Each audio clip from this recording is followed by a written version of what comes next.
And here we are. Our lovely, lovely smiling faces. Terrible. Absolutely terrible. You need me know. We don't know how to start, normally Never. on here. It just ain't never gonna work out that way.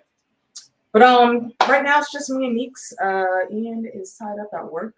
Hopefully he'll get back in time. Funda is also doing a thing, but she'll be in a little bit later, I'm sure, before we jump off. So, Meeks, how was this up for you? I thoroughly enjoyed it. It's one of the, if you're gonna rank them, it's one of the better ones. It's like maybe 3, 5, and then this one. Because 3 was just so beautiful. And 5 hurt my face. I knew it was coming, but I just couldn't wait to see these characters, and I got excited to see them, and it hurt my face. Yeah. But this right here, yeah, it was so good. I loved it. I enjoyed every bit of it. There are several moments. It really started from the very beginning where I was thoroughly creeped out, and I was just side eyeing. What was the idiot's name? David. Side-eyeing in the whole time, like I caught myself looking at the reaction while I was editing, and I was going,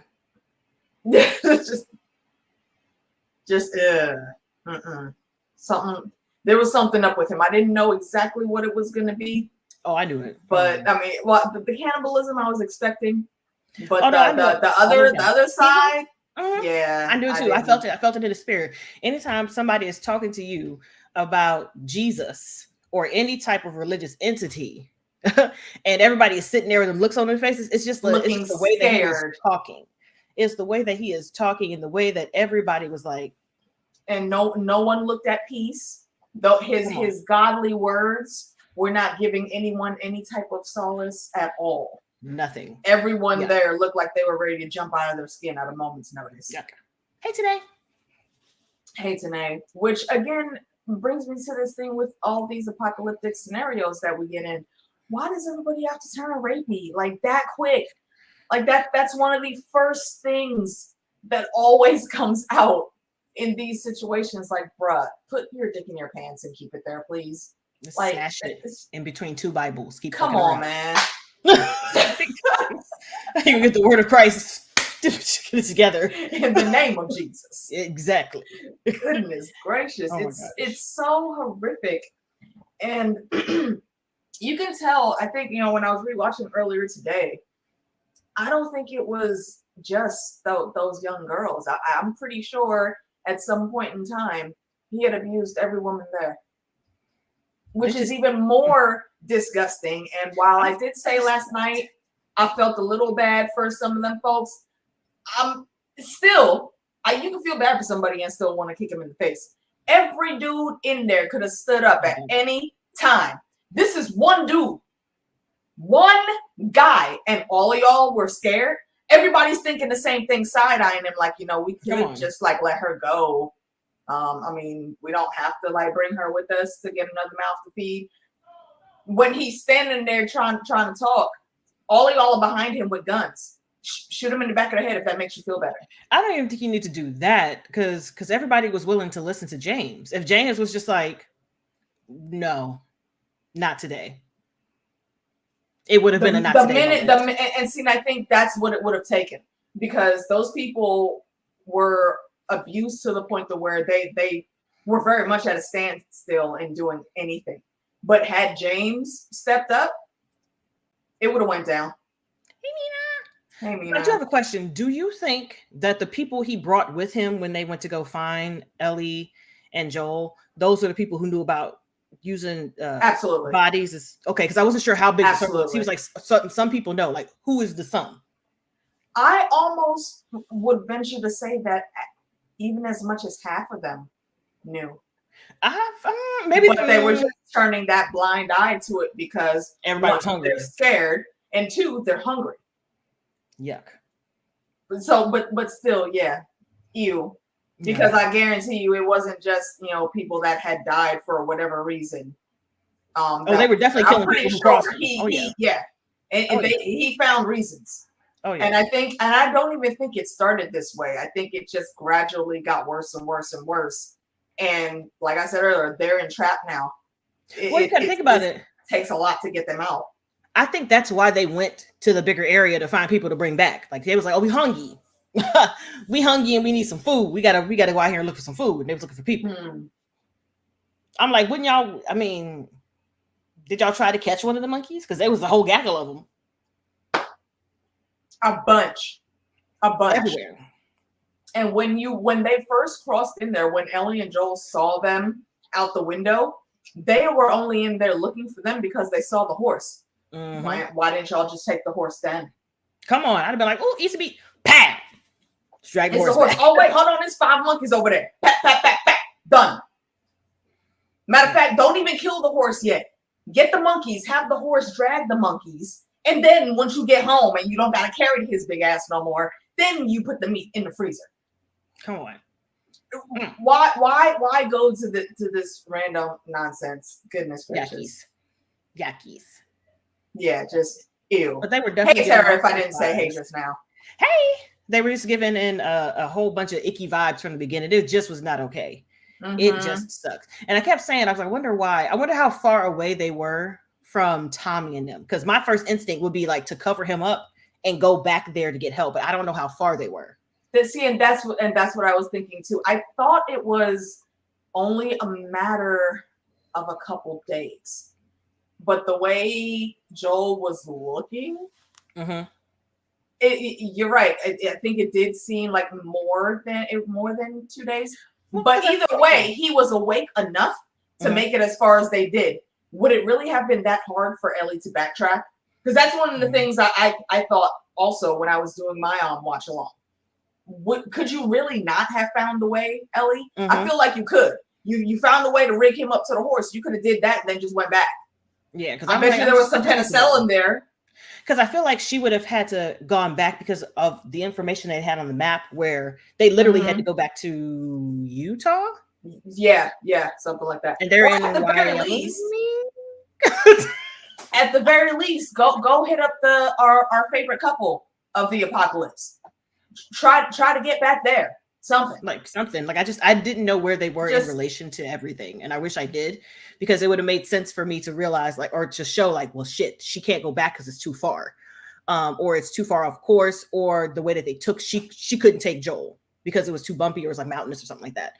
I was like, dang it, there had to be another way for him to sit there instead of just bleeding in the basement. I'm saying, yeah, exactly. Hey, Corinne, I am glad you were able to make it. Because I'm like, man, he was KO for this whole entire thing. A lot. Up until he got that penicillin in his system. And again, I'm still calling into question, the training of Fedra on their field medics, their beginner field medics. Like I feel like everybody should know at least how to administer penicillin in the field. I feel like that would be something one of your first lessons. So I mean, I know she ran away from the camp, but she was there for enough. She was old enough to have that training already. So I don't know. I think I'm calling bullshit on that.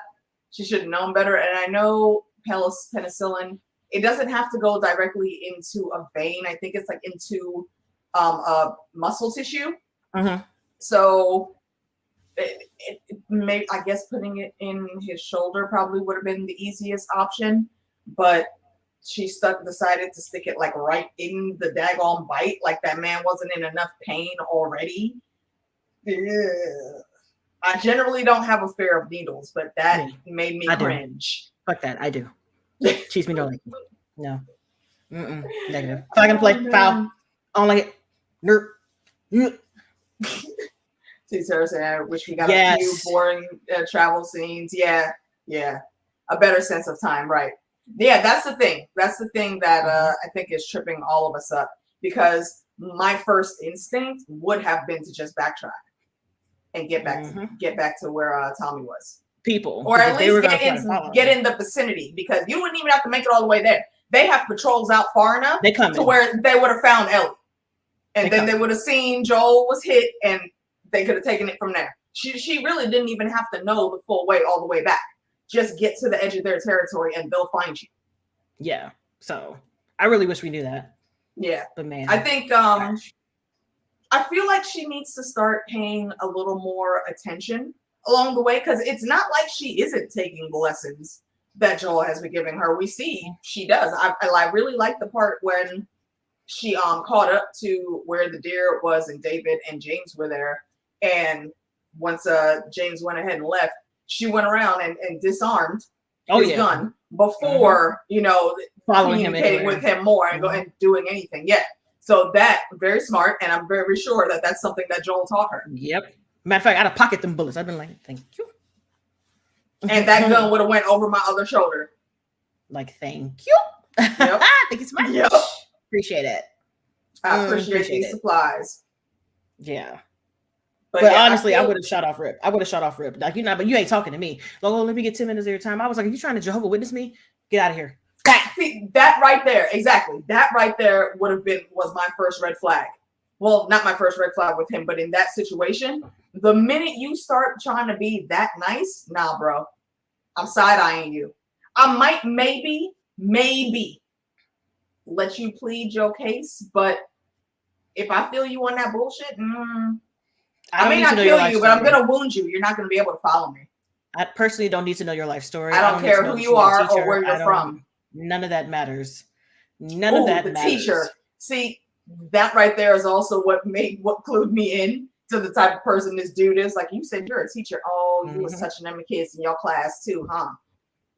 That's one of the first thoughts that came to my mind after he said that. Like, you probably were very glad that the world ended, because now you get to do this shit with like no impunity. That's what he said. He said that he felt like he was a monster, but he had to hold it in. And then when the world ended, that's when he supposedly found God and found his purpose. I'm like, bro, anybody got time for that? Found God. Yucky. Little do they know the God that he found is the cordyceps, and that's who he's praying to. Child, get out of here. Get out of here. You crazy. Seriously. You're crazy, dog. You're crazy. Yeah, that's didn't go back to get help. I mean, leave him in the house if you have to. Leave him in the house and then get on the horse, hightail it, and get back to the territory. So, because I mean, honestly, that would have been a better bet than trying to handle this on her own. You would think. Because had she not came up on them and gotten that penicillin, Joel very well would have died right there. Oh yeah, he definitely would have died. Oh yeah. I mean, and then what would you do, ma'am? You barely even know how to read a map. Yep. All out. It's just not not a lot of smart moves there. But I was very, very, very, very happy seeing Troy. I'm like, look at my Troy. I literally hollered. Yeah. I scrumped. As soon as I synced him, I saw sideways. I was like, yeah, that was for these you guys that didn't know, that was our game cameo for this episode. The guy that played James, he is who actually voices Joel in the game. He looks so dirty, and I was like, ooh. Sir. Yeah, that's the thing about the apocalypse, man. Like, it's not a lot of clean going around. No, we got to talk about that. No. Incorrect. Do you see that man's teeth when Joel has choked his ass out? Bruh. It's not even butter. That was caramel on his teeth. You trying to tell me that you couldn't find nothing? Couldn't take a washcloth to wipe your tooth off? Yeah, we talked about this last night, but it bears talking about again, because don't let your teeth be disgusting in the apocalypse. Plaque is very easy to wipe off. You might not have toothpaste, but you can still have clean looking teeth. Listen, no, I don't believe that. They had penicillin, but you ain't got no toothpaste. You had penicillin, you had syringes, but you ain't aren't going to be used. Those aren't going to be used as much as toothpaste. The way it was looking, everybody else's teeth was fine except for him. So maybe he just chose not to care. Like, nobody else's teeth was looking like the teethest that was teething. That's possible. You're right. Yeah. You're right. That's possible. I'm like, yak. That is disgusting.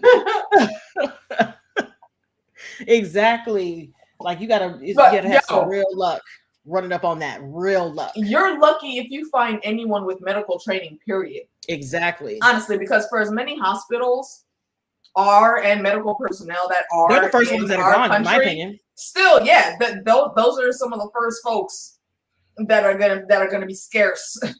Because they're trying to contain it, and they ended up dying to try to contain it because they don't know what the hell's going on. Because 9 times out of 10, they're going to, once everyone's trying to organize, before everything really, really goes to shit, they're on call, already on duty. So they're very likely going to die in the field. Yeah, because they don't know what's happening. Some shit especially pops in the off. beginning. Exactly. Yep. Yeah. So I'm just like, bruh, yuck. So yuck. you are real lucky if you find even like a paramedic to be in whatever community you end up in or whatever community you find. Wow. It's nuts. I mean, you could end up in a situation like what's his name from The Walking Dead, Bob.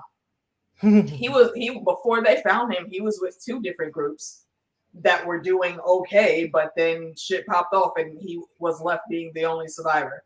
Yep, all the time. Both times. I appreciate it though. Because he was like, I just ran on you though, yeah. Because you know why? Because that's what you're supposed to do. Come on. I never and you know him. Why? You know why Bob ran? Do I really need to say it? I'm not waiting. We run. Damn it. I'm not waiting. We don't go check out the scary noises because we already know what the hell is out there. I'm not waiting. The only time I might check noises is in this house because I paid for it. It's my house. Look, and if you're in my house, you can keep up. Child. Keep up. If not, well, it was cool running with you. Later. Maybe I'll see you.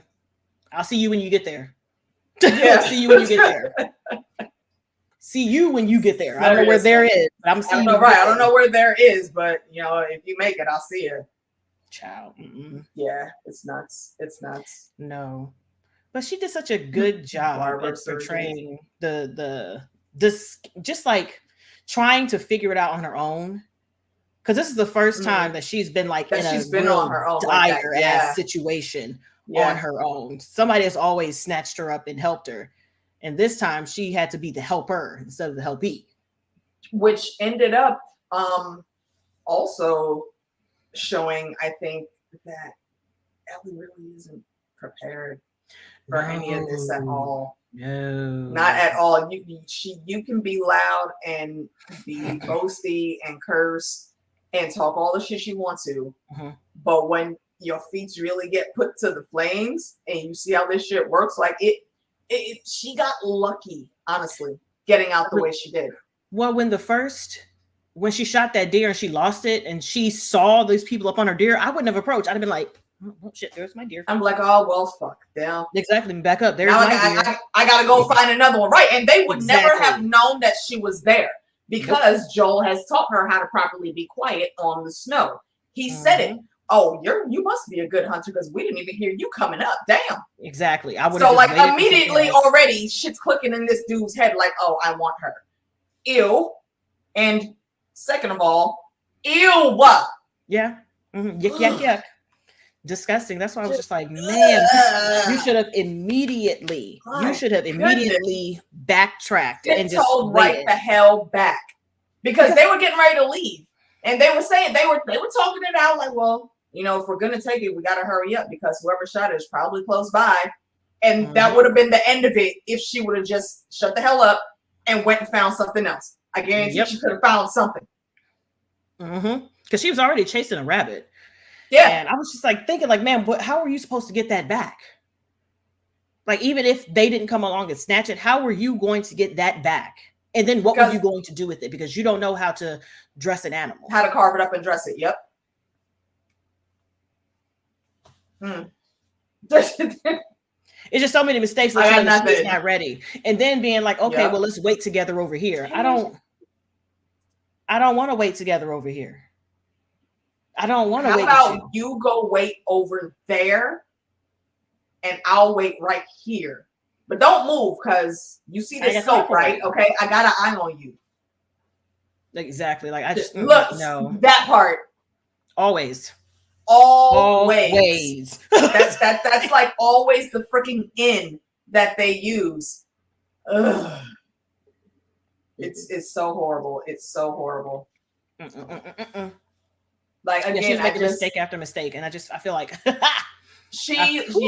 once he started talking about, well, we could trade something, and she just blurted out, "You got medicine?" That just let them know right there that Joel is incapacitated somehow, and he already knew who she was. I think he picked that up really quick. Yep.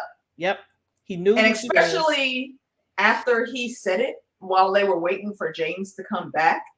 She should have been like, as soon as he said, you know, that man that killed that girl's dad, he had a little girl with him too. Boom, in the face, instantly. Leave. Let James come back and find that shit and be done. It's definitely not worth it. It was not worth it. Now, granted, we needed that medicine, but girl, you don't put yourself in too many precarious situations in the last 5 minutes. Way too many.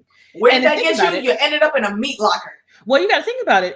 If he was really about it, like he really wasn't like about trying to molest her, trying to get her to molest her, he could have killed her ass quick and easy, and then called it a day. If he was one of those people, if he was real serious about what he was trying to do and protect his people, he'd have been like, "Well, we got the deer. You can't pull it.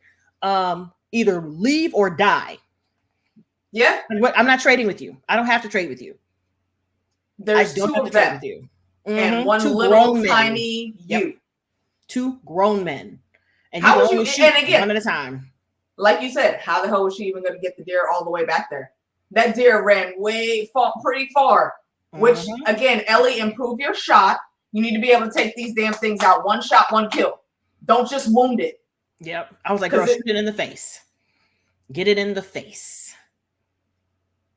You hit for the brain or you hit the heart. Be done. She could have easily drug it back to the house because it wasn't that far away from where she was. But after missing it and only wounding it so it was bleeding out for all that time. And then it was sitting there for a little while, I think, because it looked like ice had started forming on it. Yeah. Like, so how long did it take you to catch up with this deer? Yep, because it was, listen. Like that thing got shot. And he was like, no, and just ran for his life. He was like, I'm running. I'm gonna make it another day. Like, this bitch ain't gonna get me today. Exactly. He was trying. Yep. Sorry, Bambi, you didn't make it this time. Yeah, see, that's how I know I would make it in the apocalypse. I'm not eating that. I can't. If it's not cow or chicken, I can't. It's not for me. I don't like it. There's other things you can eat besides cow or chicken. No, there's not even. I don't like the squishy texture of this. Like, I don't. Okay, what if I don't even like it? What if it was ground up and made into a burger, so you really can't even tell that? I don't even like my chicken being too juicy.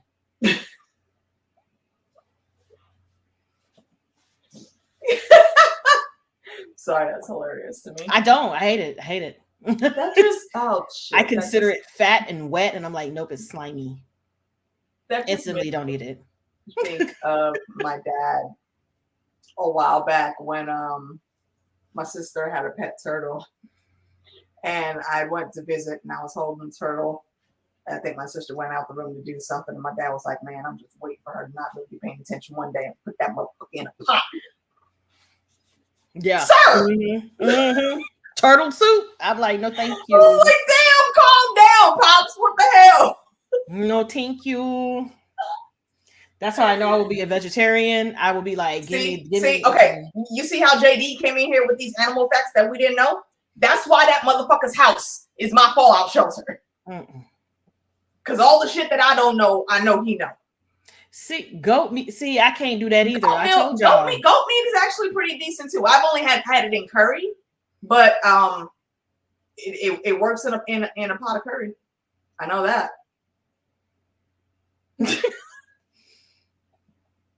Yet more reasons why Meeks needs to be taken out with the first wave. I told you, the first wave. First wave. Oh my goodness. That's what I said. First wave. Because let me reach a hot summer day and just be sticky and be like, I can't do this. Because we ain't got no hot water. Because, you got to have certain things. It's all water. It's all cold water now. Unless you got the hookup with a generator. Yeah, like Bill did, and then you can heat that water heater. Because I'm like, listen, I need to be. Yes, I've never had it smoked. I've only had it nicely chopped, seasoned, and stewed in curry. I had lamb once, well, twice, and the first time I had it, it was really good. It wasn't too juicy, it wasn't too wet. It was just like nice. Second time I had it, it was real gummy and fattiest, and I was like, yeah. And that was the last time I had lamb. That's one thing I do not like. I do not like a bunch of fat. And this, when we low-key talked about this a little bit last night too, when I was talking about my first experience with ribeye, that was my first and last experience with a ribeye. I do not like a lot of fat on my meats. It give me the filet mignon, and that is all. Thank you. Like Unless again it's like a Wagyu A5 cut, because the meat and the fat in the marbling on that delicious piece of meat, gorgeous. Just absolutely, I'll eat that all day. But everything else, no, shave all of the fats off. I don't have time for it. Not at all. The double yak. So yeah, and I want to say that I wouldn't be extremely picky when it came to eating in the apocalypse, but I know me, and yeah, I would still vegetables, tomatoes, potatoes. Right, yeah, that would be the time I turn full vegetarian. Listen, I'm eating everything. I'm trying to plant it all, put it in the ground, whatever it needs to go. Anything, put it together. You know what? I need to add that to my apocalypse list. Go raid a freaking garden section of like Home Depot or something. Like even if you have like the seeds, like even if you have like an actual tomato, an actual potato, you can like work it with that. All you got to have is one good one, and you can make many from it. Very true. Or if you have nothing else, you can plant some zucchini. I'm not a gardener, but from what I know from gardeners, the zucchinis will sprout and resprout like that. Like you really got to keep an eye on them, or they will take over your whole ass yard. That's what I'm talking about. But I like zucchini, so I would be okay with that. Me too. That's what I'm saying. Like I just put it all in a pot and just put some seasonings in it. There you go. There you go. Yeah, that would be another part of my post-apocalypse hustle. Yeah, I'm definitely a vegetarian. Period. Zucchinis. Period. If you can't give me a cow or chicken, period. Sis. Period. Yeah. See, honestly, the only remedy that I could think for that is just to make friends with some farmers. I know people that know farmers, but like I don't have a direct connect on that. So. Oh, I do. I got somebody who can get chicken eggs. She kept trying to give them to me. I was like, ma'am, let me tell you something. I don't really eat eggs because I can't. It's a texture thing. I can only eat them when they're mixed into stuff. And the stuff that I like to eat them. Yeah, like fried rice or something like that. Like I love fried rice, especially with I get tons. I always get extra egg in my fried rice, yeah. And I'd be like extra. And I'm like, hey, you know when you say extra and you think that's extra, times it by 2. That's actually my extra. So I'm gonna need extra. Thanks. Appreciate it. Because that's the only time I eat eggs. I don't know what Asian style. I don't know how they do it or what. I don't get it because I try to do it myself. It don't work. I'm okay with that. I'll eat it if you guys bring it to me and cook it for me. But it's the way they, for what I've figured out doing it at home, that if you let your butter brown up before you actually use it, let the pan get real hot, then it has that, that nice bubble effect that you see when they're cooking it at like House of Japan or something. That's that same thing. You can create that at home by just let your butter brown. And even if you're not cooking eggs, always let your butter brown because brown butter makes everything just so delicious. See, you would say that you'll get hungry enough to eat. I would be no. I would be. When I tell y'all I'm out in the first wave, I would be like, I'm not eating that. I'm not eating that either. Let's see. Oh, and Chantal, so you didn't have your name on here before, Haitian. I appreciate that. See, Mom used to go to the river in her house and get turtles for soup. Wow. Yeah. You know what? For a hot second, I was about to ask where the hell your mom was from, but duh, you have it in your name. So yeah, that tracks. If y'all that don't know, Haiti's another West Indian country. Yeah. No. That tracks. Yep. I don't want that. I don't want a turtle. Yes, and I was a picky eater like that too. Yeah, there's a lot of stuff. Like my mom and aunts, they will cook like pig ear and pig snout and all types of pig feet and whatnots. And I just always used to look at them like, people thought I was a vegetarian until I was like 15, 16. I didn't eat steak until I was like in high school. Oh, I love it. I didn't eat chicken until I was in high school. I just didn't fucks with it. But the funny thing is I ate hot dogs and hamburgers. Interesting. So it actually took me a while to start liking hot dogs. I can only eat the kosher ones now, like the all beef. Yeah, I prefer the all beef ones. Yep. Yep, definitely. And I can't eat them because, you know, they just be feeding little kids anything. They be boiling hot dogs in water and give them boiled meat. I don't eat that shit no more. My gotta be grilled. I need a chur on it. I need a chur I need on some that smoke in that thing. I need meat. some church on that thing. Yeah, I can't just boil all my food.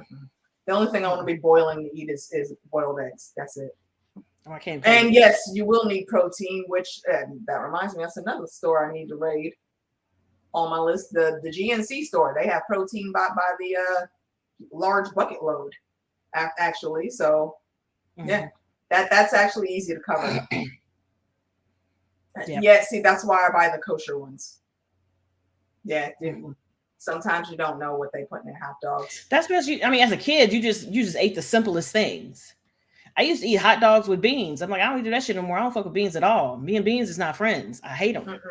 I hate all of them. So hot dogs, I'm not eating that shit. Only time I will eat a hot dog is if it has been grilled and it's thoroughly been tanned almost to a blackened state. That's what my dad did. So I saw my dad, he had to go, where did he go? He went somewhere for training and he hates the MRE packets that he had for food. My dad barely ate for 2 weeks. When he left, he was a good 180. He came back, he was 140 because he didn't eat. Yeah, he was like, I don't like them. If I don't like it, I'm not eating it. I don't care. Yeah, you can eat enough just to get by the energy that you need, and adrenaline will take care of the rest if some shit pops off. Quite honestly. Yep. Anyway, that's all that. Triple Sorry for days in the Dominican Republic and Brazil visiting family because of sanitation. Yeah, and I've heard that about different parts of Brazil and the Republic. Yeah, I'd be so scared to have runny explosive poops. That's the worst. Yeah, that's why they tell you don't ever drink the water in Mexico. You gotta pray. You're on the toilet and you gotta pray. You gotta pray, Jesus. When you take all of that, there's so many nuances to people in general, and you put it in this freaking post-apocalyptic world where I will always say, just like The Walking Dead, it's not even the zombies that are the problem. No, it's people lose their damn mind. It's people that are always the first to go to the freaking dark places. They feel like somebody got to be in charge. I'm like, bro, somebody does not have to be in charge. You can relax. You can effectively have a council. You don't have to lord over people. You can collectively make decisions as a group. It's really not that hard. If you got to argue, okay, fine, argue the shit out. But just recognize and realize you're not actually fighting. You're debating on what to do. Keep a cool head. I think that's probably the number one rule is keep a cool head. Because otherwise you end up with cult leaders that are pedophiles and all this fuck shit. He put himself in a position. He thought that it was great. People are flocking to me. I can do this. I can do that. And then shit got dire and everybody was getting on his nerves. I'm like, yeah, you put yourself in a position of power to be the leader. So when shit's not going right, they looking at you. I'm debating whether he ever was actually voted in. No. I think people was just following him. I don't think there was ever a vote. No one ever actually chose you.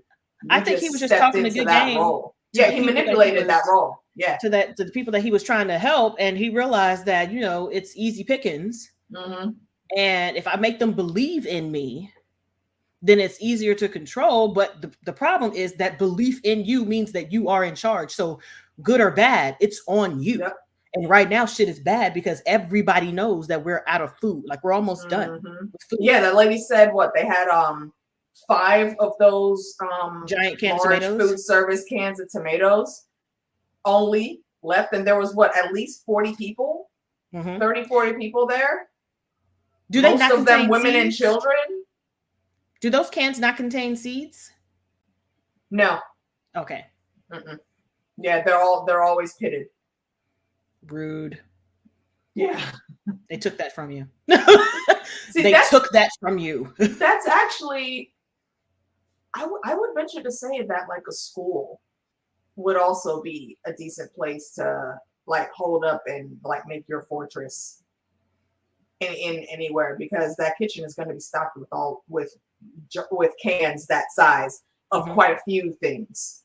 Well, Tara, I would think that Fedra went through and cleaned house, and Fedra was the like hoarding whatever they could for the QZs, and that's what's making like some of them having that dire situation where they had to do strange things for some food because they were hoarding all the food.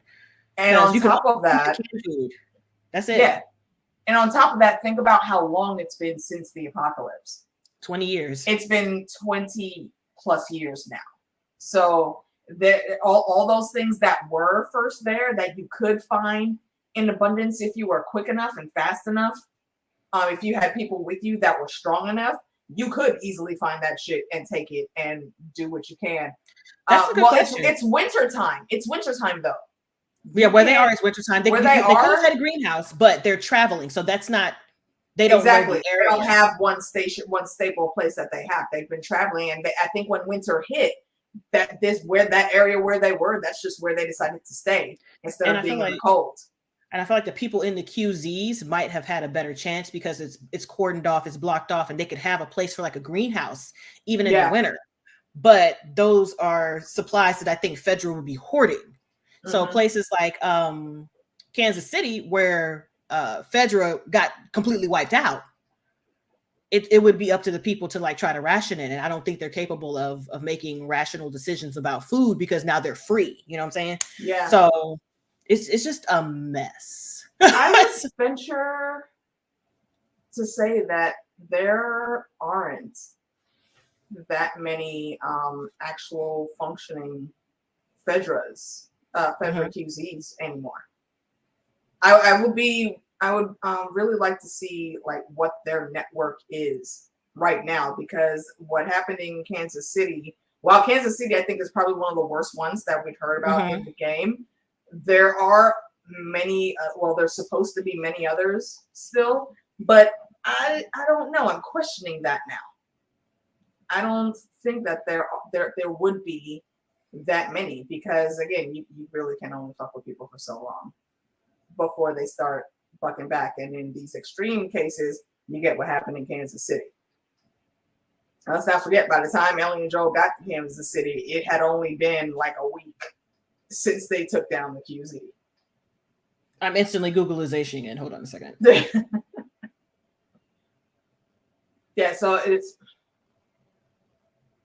definitely something.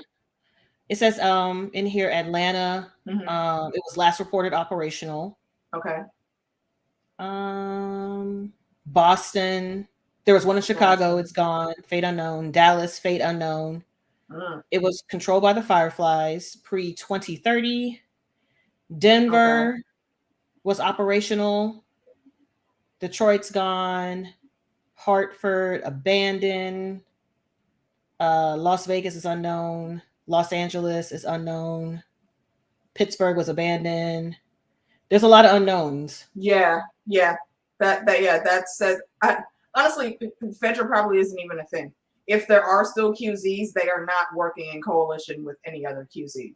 No, they're definitely just by themselves. I can almost guarantee that. Yeah, they're just all by themselves. And that's the same thing with the Fireflies. And honestly, I question a lot of the Fireflies' tactics, because seriously, why are you blowing up supplies? Exactly. I'm like, what is y'all point again? I'm like, wait, what is y'all point again? You're supposed to be making stuff better. Canceling out the supplies that you could use is a bad look. No matter how you slice it. Yeah, I'm not looking towards the light for the Fireflies here. Not at all. No. Not at all. All right, so let's see. What was another big plot point for here? Again, Ellie showing her unpreparedness when she was in that was it a garage or a barn or something that she was in with David, and they were waiting for James to come back. She had her back to the door because he actually had to tell her, put the gun down. Don't shoot. Actually, give her the medicine. Exactly. Like they could. How did you not have every entrance in your line of sight? I'm doing the mafia table and scooching myself all the way to the wall, into the corner. If there is a corner to be in, I'm in that corner so I can see full 360 what the hell is going on. Mm-hmm. That part just nah. No, thank you.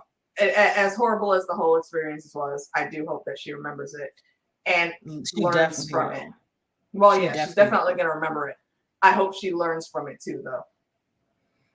I want that actually takes me to that end part. You know, they are officially family now. Oh yeah. Although Listen, for Joel, I think it's more of him not getting a new daughter, but almost like a replacement daughter, because he calls her the same thing.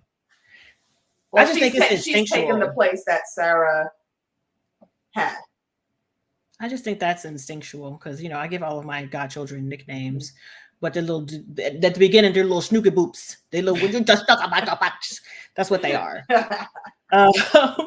But I know that man was terrified, him going in and out of consciousness and just not knowing what's going on. And the last thing he hears from Ellie is like, okay, they're coming, but if they come in here, you got to fucking kill them. And then he doesn't hear from her. Fall asleep. He is trying his hardest to wake up. I'm like, my God. Like, honestly, I was actually a little bit surprised that whoever the guy was that found him, that he noticed that shelf out of place. First of all, how did you get to the right house off top? Like, sir. Like really, that's the first spot that you went to. That's what I was like. Oh, okay, well, if they're fine, they got a little bit of time before he starts finding the house. Oh, that's the door. That's like, oh wait, no, he's there. Okay, no, that's not the house. That's not the house. And then no, that is the house. Footsteps. I said, oh shit, what? Like, wow, you already got there. And then also again, kudos to Joel. Because while I think we found out that Tommy was the one that was in the military, not Joel, Joel still has this ridiculous survivalist training. Way capable. The freaking trap that he set for the next two dudes. Hilarious. He pulled Homeboy's body out, left it laying there, and then just waited like around the tree for somebody to come find him. He was like, Timothy. I was like, let me tell you what, Timothy, because Timothy's moving. That's what's happening. Do you see Timothy moving at all? No, he's not. You maybe want to not yell so you give away your position right now? I'm like, he was hollering. And the thing is, Joel finally came to ready to kill everybody in the vicinity because he couldn't find Ellie. He was just like, oh. If you stay ready, you don't never got to get ready. Come on, sir. Popped up from a fresh infection. That penicillin kicked in, and he heard the damn thing start moving behind him. Next thing we know, the bed is empty. And that's how you know Joel is on the prowl. Listen, and him torturing that dude, I was rolling. Bruh. I hollered. He was like, Jesus. No, don't call out for him. He ain't here. Right, yeah. He's not. What you calling him for? You know what I liked about that part? And I think I'd said something about it when I was doing the live watch along, is after he killed the first dude that actually showed him where they were on the map, he goes over to the second dude and homeboy, he want to be real big and boasty. I ain't telling you shit. Oh no, you good, bro. You good. I believe him. And then like his eyes all bugged out, like, wait, no, bro, you don't get to negotiate after that. Bro, you do not get to negotiate after that. You should have shut the fuck up, or just pointed at the map like the man said. He would have left you there tied up. You wouldn't have been able to move right away, but you'd have been alive. Nah, he definitely. I believe him. No, he definitely was like, I cannot find Ellie. All y'all niggas is dying. Like, hey, somebody better tell me where my baby girl is. Here we go. With my baby girl. You seen her? Exactly. You know where she at?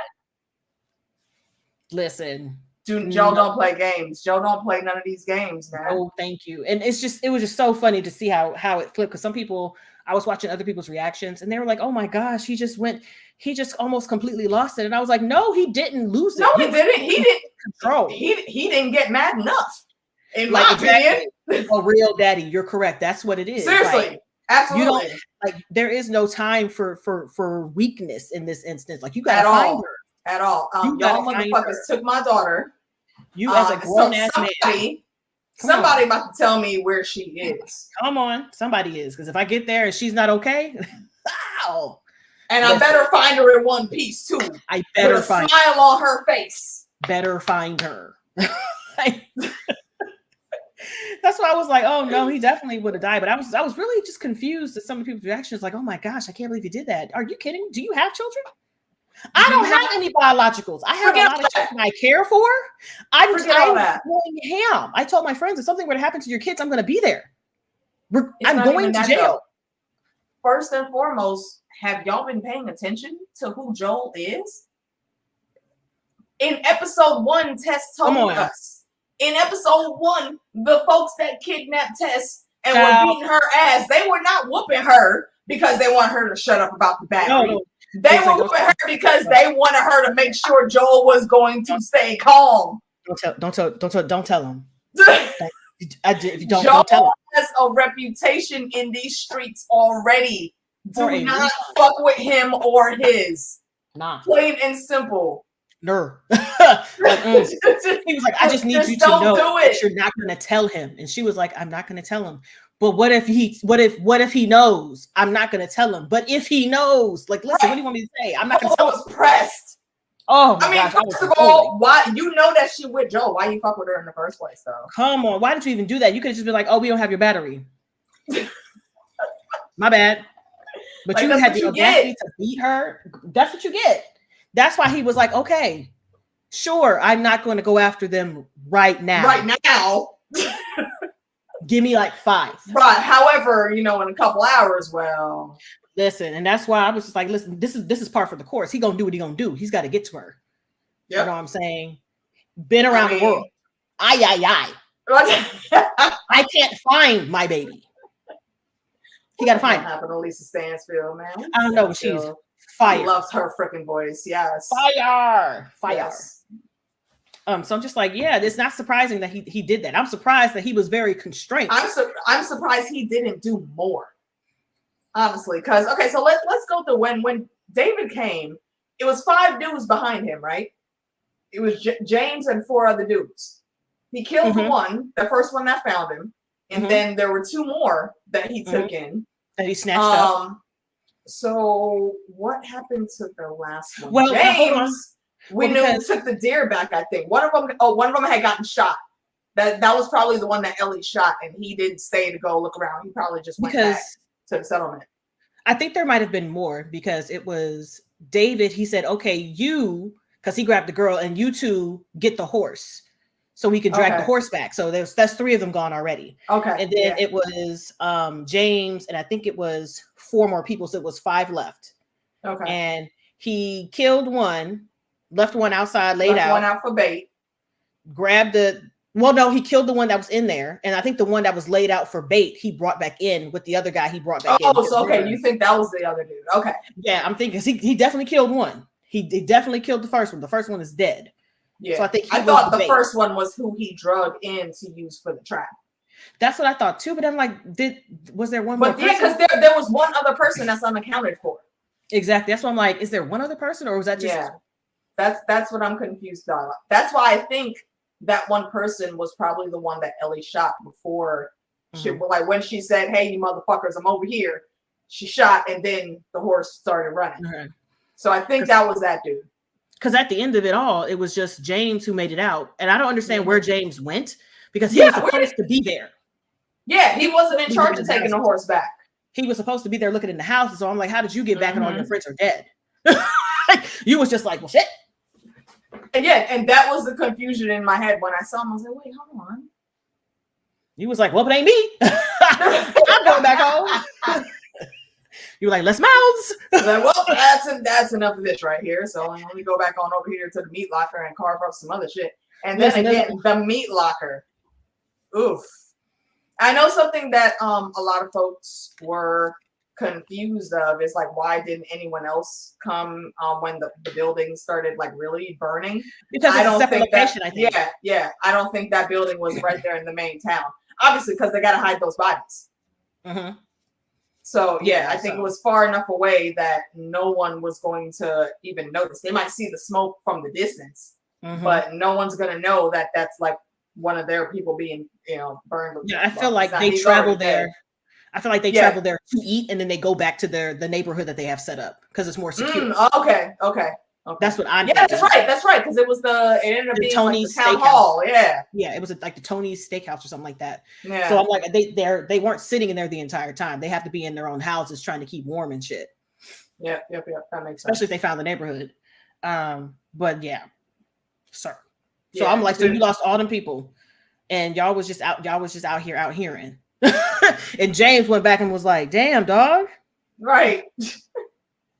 And homeboy was the building started burning all the way around. Like, bruh, when you came into that room, you could have taken like one of those tablecloths or something, ripped it off, and put that fire out already.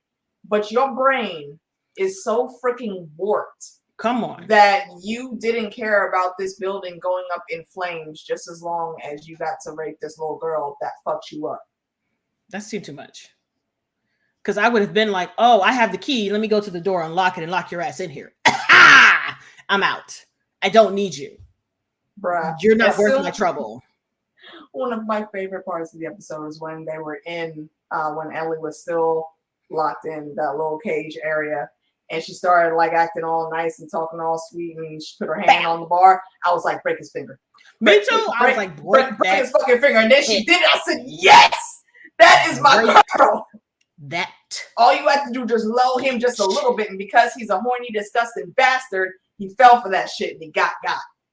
It's so weird. Like you can't see when somebody is not tolerating your bullshit better than that. Like, what is wrong with you? If you're spewing the bullshit the way you thought you were spewing it, you would know if somebody's eating it. She wasn't. Supposedly he did see her for being super smart and strong and intelligent. Like, you could help me with this. I could use you. We could be running this shit. Who the fuck is we? You nasty. First of all, he was like, oh yeah, I was going to tell you eventually about the food. I'm like, why would you tell her about the food? That was my question. Of all people, had you heard this little girl's mouth? Why would you tell her about the food? Now that you're saying that, Tara, I remember that now. You're correct. Yeah, that's why I'm like, they had to travel there to eat, because it doesn't make any sense for them to like eat in their own houses when they all have to share a meal. So it became like a banquet hall. I got a question for you. Do you think that when he locked Ellie up, that maybe he planted like that, what was it, an ear and a finger or something in the next cell that he saw? Do you think he planted it there specifically just to try to fuck with her? No, I think people were. Or they accidentally left it. Okay. I think people was like, it's clean. I'm like, dog, you left a whole ass ear. It was an ear and something else. All right, JD, thanks. I will see you. Yeah. Y'all come through for game night next Saturday. I wasn't able to do it last week because I got sick. But me and JD will be there, and I do believe Meeks will be running that panel with us. So we're gonna play some cool Jackbox games and get drunk and talk bullshit. So come through. So I was just like, I just feel like they messed up. Like, people was like, oh, it's clean. And then you go in somebody's house and they'd be like, oh, this is clean? Like, there's a whole ass ear sitting on the floor, bro. A whole ass ear out in the open. And for real, if you're trying not to waste resources, you very clearly have seasonings and spices and things to cook. You got would not be able to take the actual flavor of the meat that y'all cooking out without masking it. So that lets me know that you have some type of oils or maybe some what is it, Crisco? Herbs, something, anything. Fat, something. Why would you leave the ear sitting there? And I'm not saying I'm going to turn cannibalistic. I'm just thinking logistically, where you in a situation where you cannot waste anything, put that shit in some hot oil and fry it, and there's some cracklings for you. I know it sounds fucked up. I know, but I'm saying exactly you're not supposed. You can't waste those resources. So especially if you're taking the chance to go out there and kill somebody, or use a body. Because that little girl's daddy didn't think he was going to get got when he was trying to go get another body, but he did. Yeah, and you became the body, sir. You became the body Audie. Like, we'll bury him. The ground is too frozen. We'll bury him in the spring. That instantly was like burn. my first thought was, oh no, that's her daddy in the stew. Yeah, because I was like, well, first of all, why would you even tell me that? I'd be like, why don't you just burn him? Like, I don't need I don't need him to be buried. What is this? This is an apocalyptic situation. I'm not digging in no ground. Girl, burn him. You waste absolutely nothing. You don't have to use anything. Cut down that little small tree that's in abundance and make some kindling and rub the sticks together and start a fire. You don't even got to use any fuel or gas, anything that you might have laying around. Exactly. So I'm like, there's simple. No way. Nah, y'all ain't waiting until spring. You're just gonna come up with something else to appease this little girl, I guess. They would probably just wrap up something. They would just wrap up something to make it look like a body and just throw it in there. By the time spring comes around, she's gonna remember to ask that question. Oh, I think she'll remember, but she's gonna be too scared to ask the question by then. Bruh. Because you see, her mama is already in check. When she caught that slap. Wasn't her mom the cook? Yeah, she's the one that when homeboy came in with the meat, she's the one that looked down and asked, "Oh, like what is that?" And he was like, "Venison." And he took it, and he didn't answer that right away.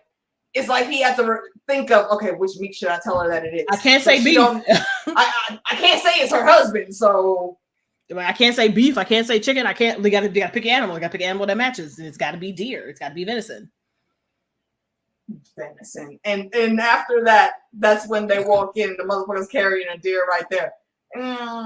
We got more meat. Oh my goodness.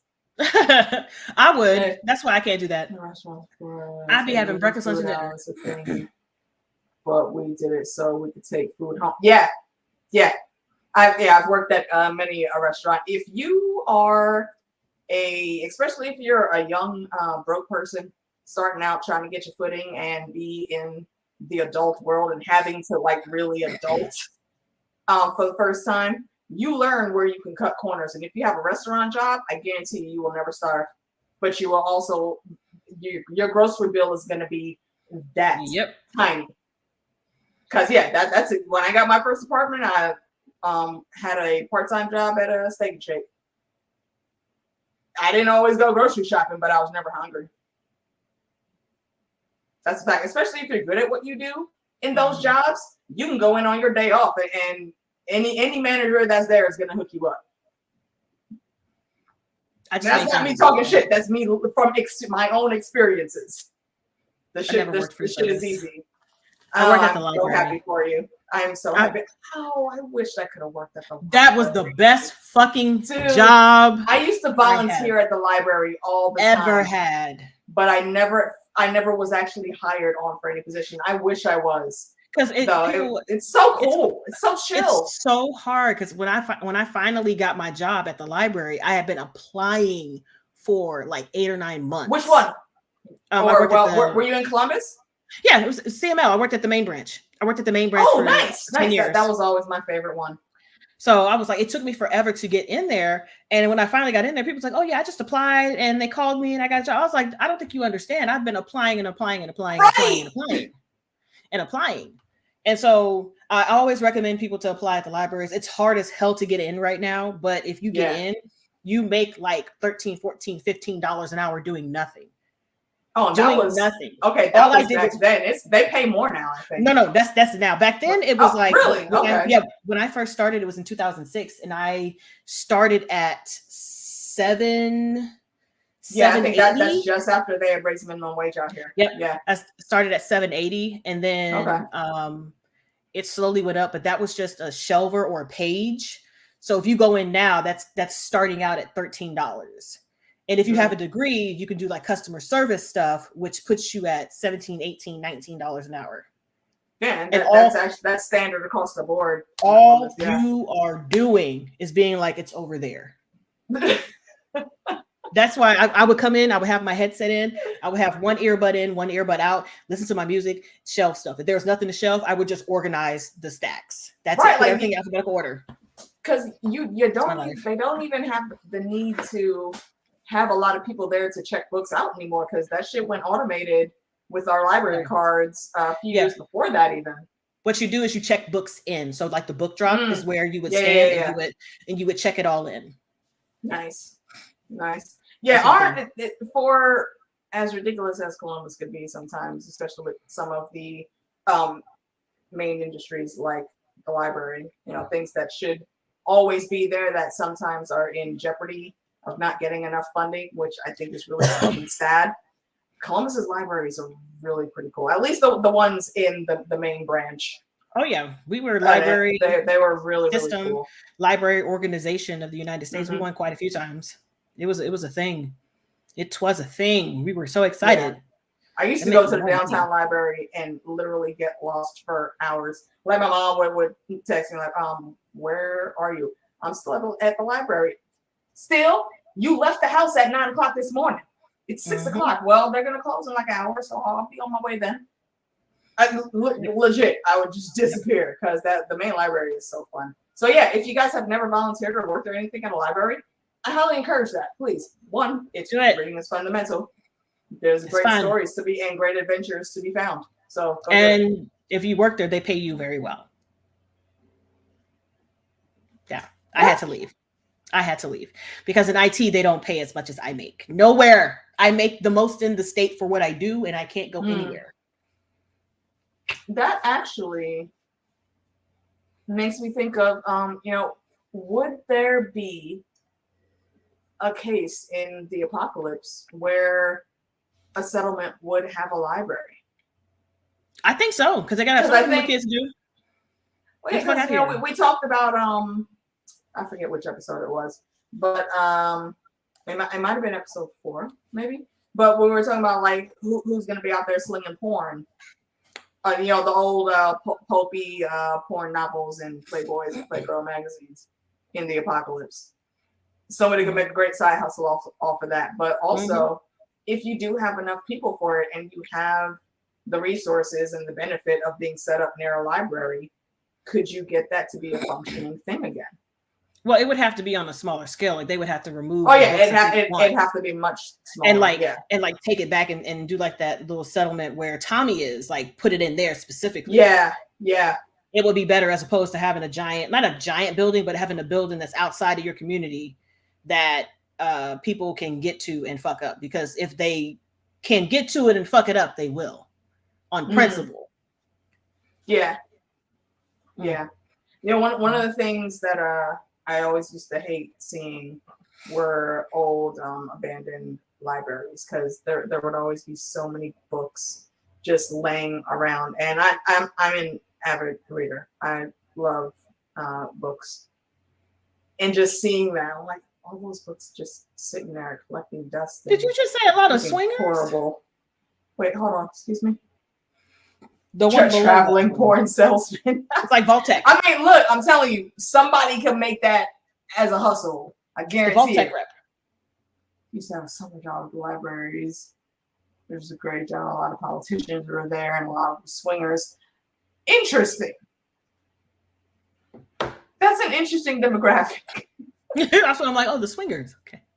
All right. I mean, everybody has their thing. All right. I don't think swinging is for me. I like the regular swing. The swing set. I like the swing sets. Yeah, but the other connotation of swings. I don't want that one. I like the swing sets. I tend to be a very stingy lover, so I don't want it. I don't think that's for me. Nah, no, thank you. I only need one. I only need one. Oh my gosh, that's funny. We should do a video about that. What hustles could you get in the apocalyptic world? I don't know because I'm trying to be out in the first wave, so I'm gonna stick to that. You're imagining the cells. Yes. On a bicycle with a big trailer. Yeah. It would have to be, or like I said last night, they would have an electric bike with a battery, and that's how they get around pulling a cart. Well, I mean, there were freaks in every library. You're correct. Listen, let me tell you the amount of things that I have seen happen at a library, boy. Dog. That's a whole other stream by itself. Duh. Yo, when I say the library be popular here, it's not popular for all the right reasons all the time. Just saying. Yeah, because a lot of people don't know that if you go into a library and want to watch porn, they cannot tell you no. They cannot tell you no because it's public computers. They have to provide you with a porn shield, a privacy shield. Okay. But they cannot tell you the number of times we had to help people log in. Yeah, if you're a minor, they don't allow that. No. Because it has to be in the adult section. You can't be in the kids section trying to do that. That's not no. That's actually, I don't even think you can get to it in that section because all those computers are coded specifically to not allow that. Yeah. Yep, they're locked out. So you would have to get your little privacy shield. And the number of times we've seen people have the privacy shield, they be watching something, they go to the bathroom, and then they come back and be like,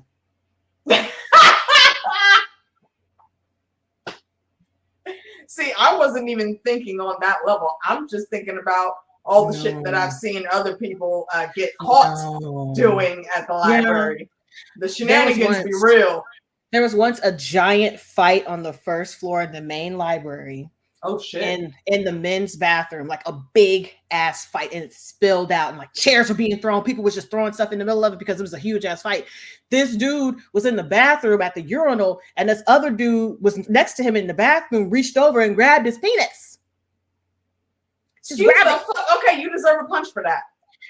It was they was brawling. It was like they was fighting. Big fight. Big F little 8 in the middle of the. I have a question. What was the goal? I don't know because it don't make no sense. Like, what did you think was going to happen? You can't just reach over and grab somebody's crotch like that. Even if you weren't in the bathroom, even if his dick wasn't out, you can't just go up and grab somebody in the private particles and not expect them to get at you about that. What? Like, I know cruising is a thing. If you don't know what that means, look it up. I'm not going to explain it. But you can tell who is interested and who is not.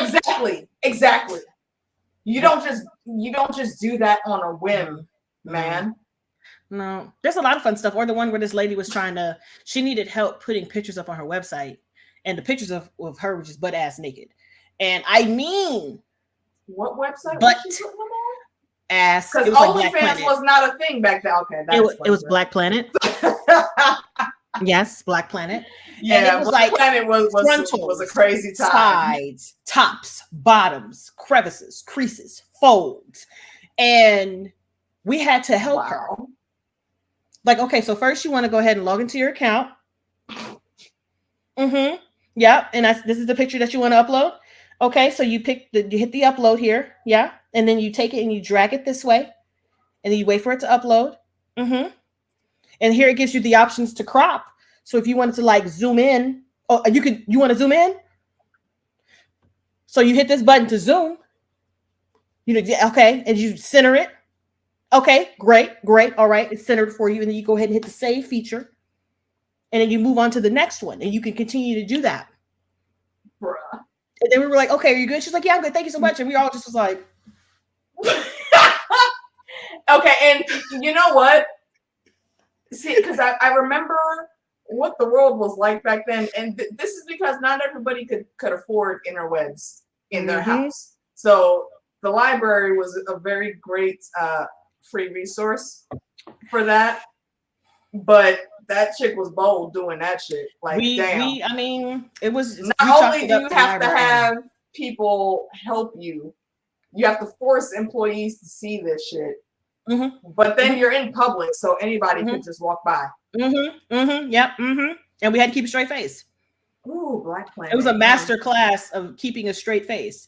Like when I was checking, someone wanted to hand me a book and get the charge off, and I was like, okay, cool. And so I opened the book to make sure there was nothing, damaging on it, and her thong came out because she was using it as a bookmarker. And yes, it was not clean.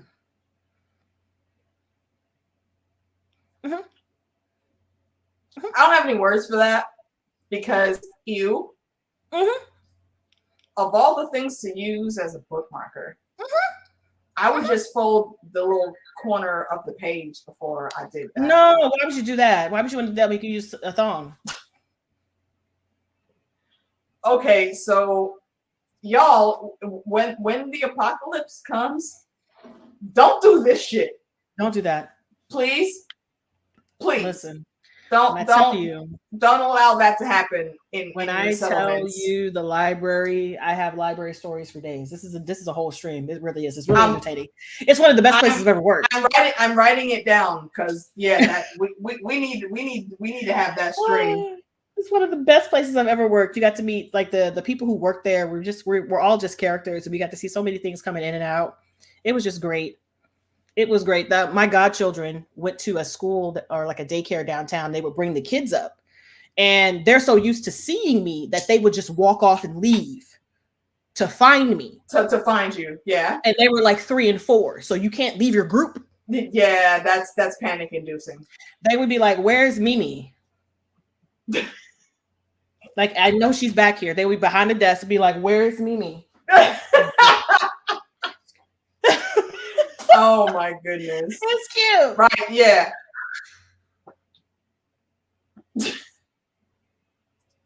Listen, it's entertaining. Okay, so you need to hit me up on them Twitter streets, man. Let's get that stream popping. Because I'm here for all of those shenanigans. It's fun. I miss working there. That's why I'm not really worried about retiring. Because if at any point I don't want to do my job anymore, I will quit, get my retirement out, and just go back to the library and chill, making $16, $17 an hour doing nothing. Yeah. Mm-hmm. It's a good deal.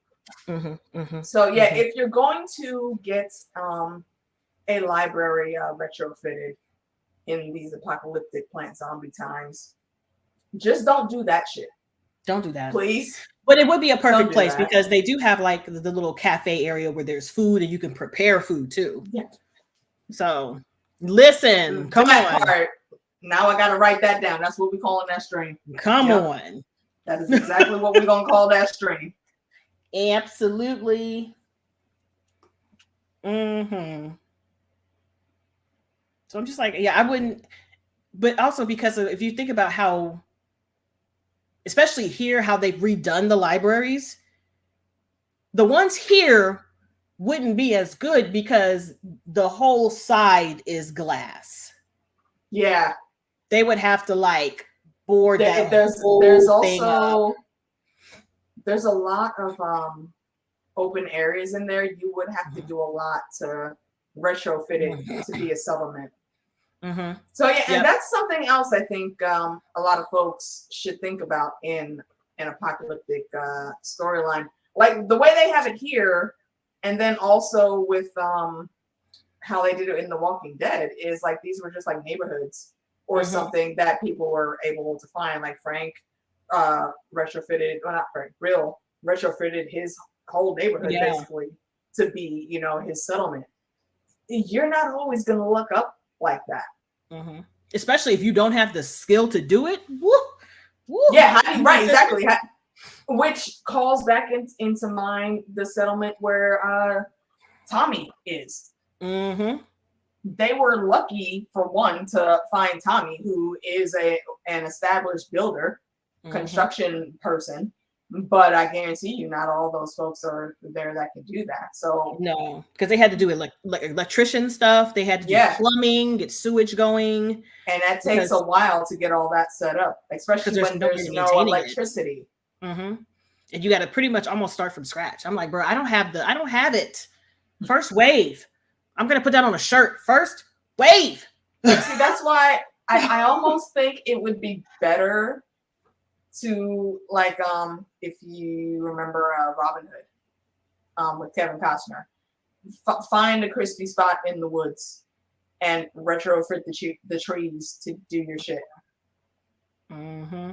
I think that would be the best thing. You can use a lot of things around you there for defense. The terrain, you would know it a lot better than anyone that's invading, so you can set traps and know how to avoid those traps. It's just so much to think about, and you would either have to know how to do it, know where to find the information to do it, or find a person who knows how to do it. Like, I just don't have time for that. I'm not trusting nobody. I don't trust you. And you also can't become a freaking cultist, man. Mm-hmm. Like David, honestly, he set reminds himself up for me. that. He reminds me of every major cult leader that we've ever heard about. Like, you know, particularly because he was using this religious aspect, Jim Jones. It's very much that. He was soiling greening y'all, and y'all didn't question where the meat was coming from. You know, because your people are the ones doing the hunting, and they ain't caught nothing in weeks. What also, you're the cook. You know damn well it wasn't no venison back there in the fridge. What you eating? And you're not going to inquisitate? I'm going to ask every single time. That's why I'm a pain to be over people, because you know I have so many allergies. I'm going to be like, oh my gosh, what is this? Well, what is this? See, and that's another thing that kind of made me mad with that lady. She knows the random fuck shit that is going down. This man slaps your daughter. And the next move that you make is to get up and fix him a plate. I'm not fixing shit. First of all, you're not hitting my child. I mean, go get him the plate, you know, but go get him the plate and play, as Medea would say, play some grit ball. All right, the food is nice and hot. I wouldn't even. Put this shit in his fucking eyeball real quick. I'm not doing that. Like, I'm not about to sit here. Like, you're not about to sit here and do that to me. I'm not about to let you do that to me. I just don't want it. First wave. I don't want it. So you don't pull your best Johnson? I don't want it. Like, no. We're like, you want to eat this meat? I'll eat the potatoes and the tomatoes. Listen, that's why I'm like, she had to have known. You just didn't try that hard to find other food sources. Well, yeah. And feeding people that, yeah. Because James was like, "Yo, we need a deer." James was like, "Yo, we need a deer." Like, whew. He's a person that I think even before the apocalypse, he just took the easy route in getting that. You know, I wouldn't say that he was charismatic. He just knew the right words to say after reading someone. That's not necessarily charisma. That's just him being functional enough to be a manipulator. Yeah, I just think that he knew that these people had nothing else, so he can go off the chain a little bit. I can act wild. What you finna do? Go outside and do what? Do what? Nothing. Was that kitchen? I thought that was a different place. I think that was a different building. Yeah. Because Joel had to make his way to her, and he went to the right to get to it. So that was also a separate storage area, either behind where they were, because he was close. He was close to where she was when she came out at the end. Yep. But yeah, I really want to know how many people knew that they was over here smutching on friends. Hey, Ron. Yeah, I think definitely the guys that went out to look for Joel, all of them knew. James obviously knew. That lady, I think her and the guy that she was cooking with in the beginning, I think they both had an inkling of maybe what was going on, because when she asked that question, the camera panned so you could see both of their faces, and he was side-eyeing too. They were looking at each other. It was like, so what you gonna say this is out loud? Yeah, because I'm betting in his brain he was thinking that there wasn't no damn venison back there when I was in the fridge last night, though. So, but again, they were hungry and they were already subjugated so much by David. It's willful ignorance. They just let it go. And towards the beginning of the episode, they were talking about, like, well, if we had to, like, how much food do we have to make it last? He's like, well, if we cut rations, the rations down, then we can feed everybody for about another week. But after that, it's kind of sketchy. That's why he was like, well, maybe we need to go out and find a deer.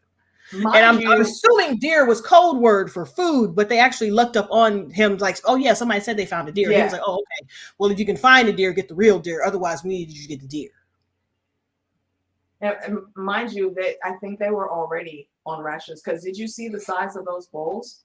They were barely getting like a half of a ladle full in each of those bowls. So they were already rationing. And they probably were only eating once, maybe twice a day.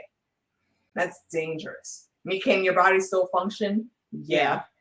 But not very well.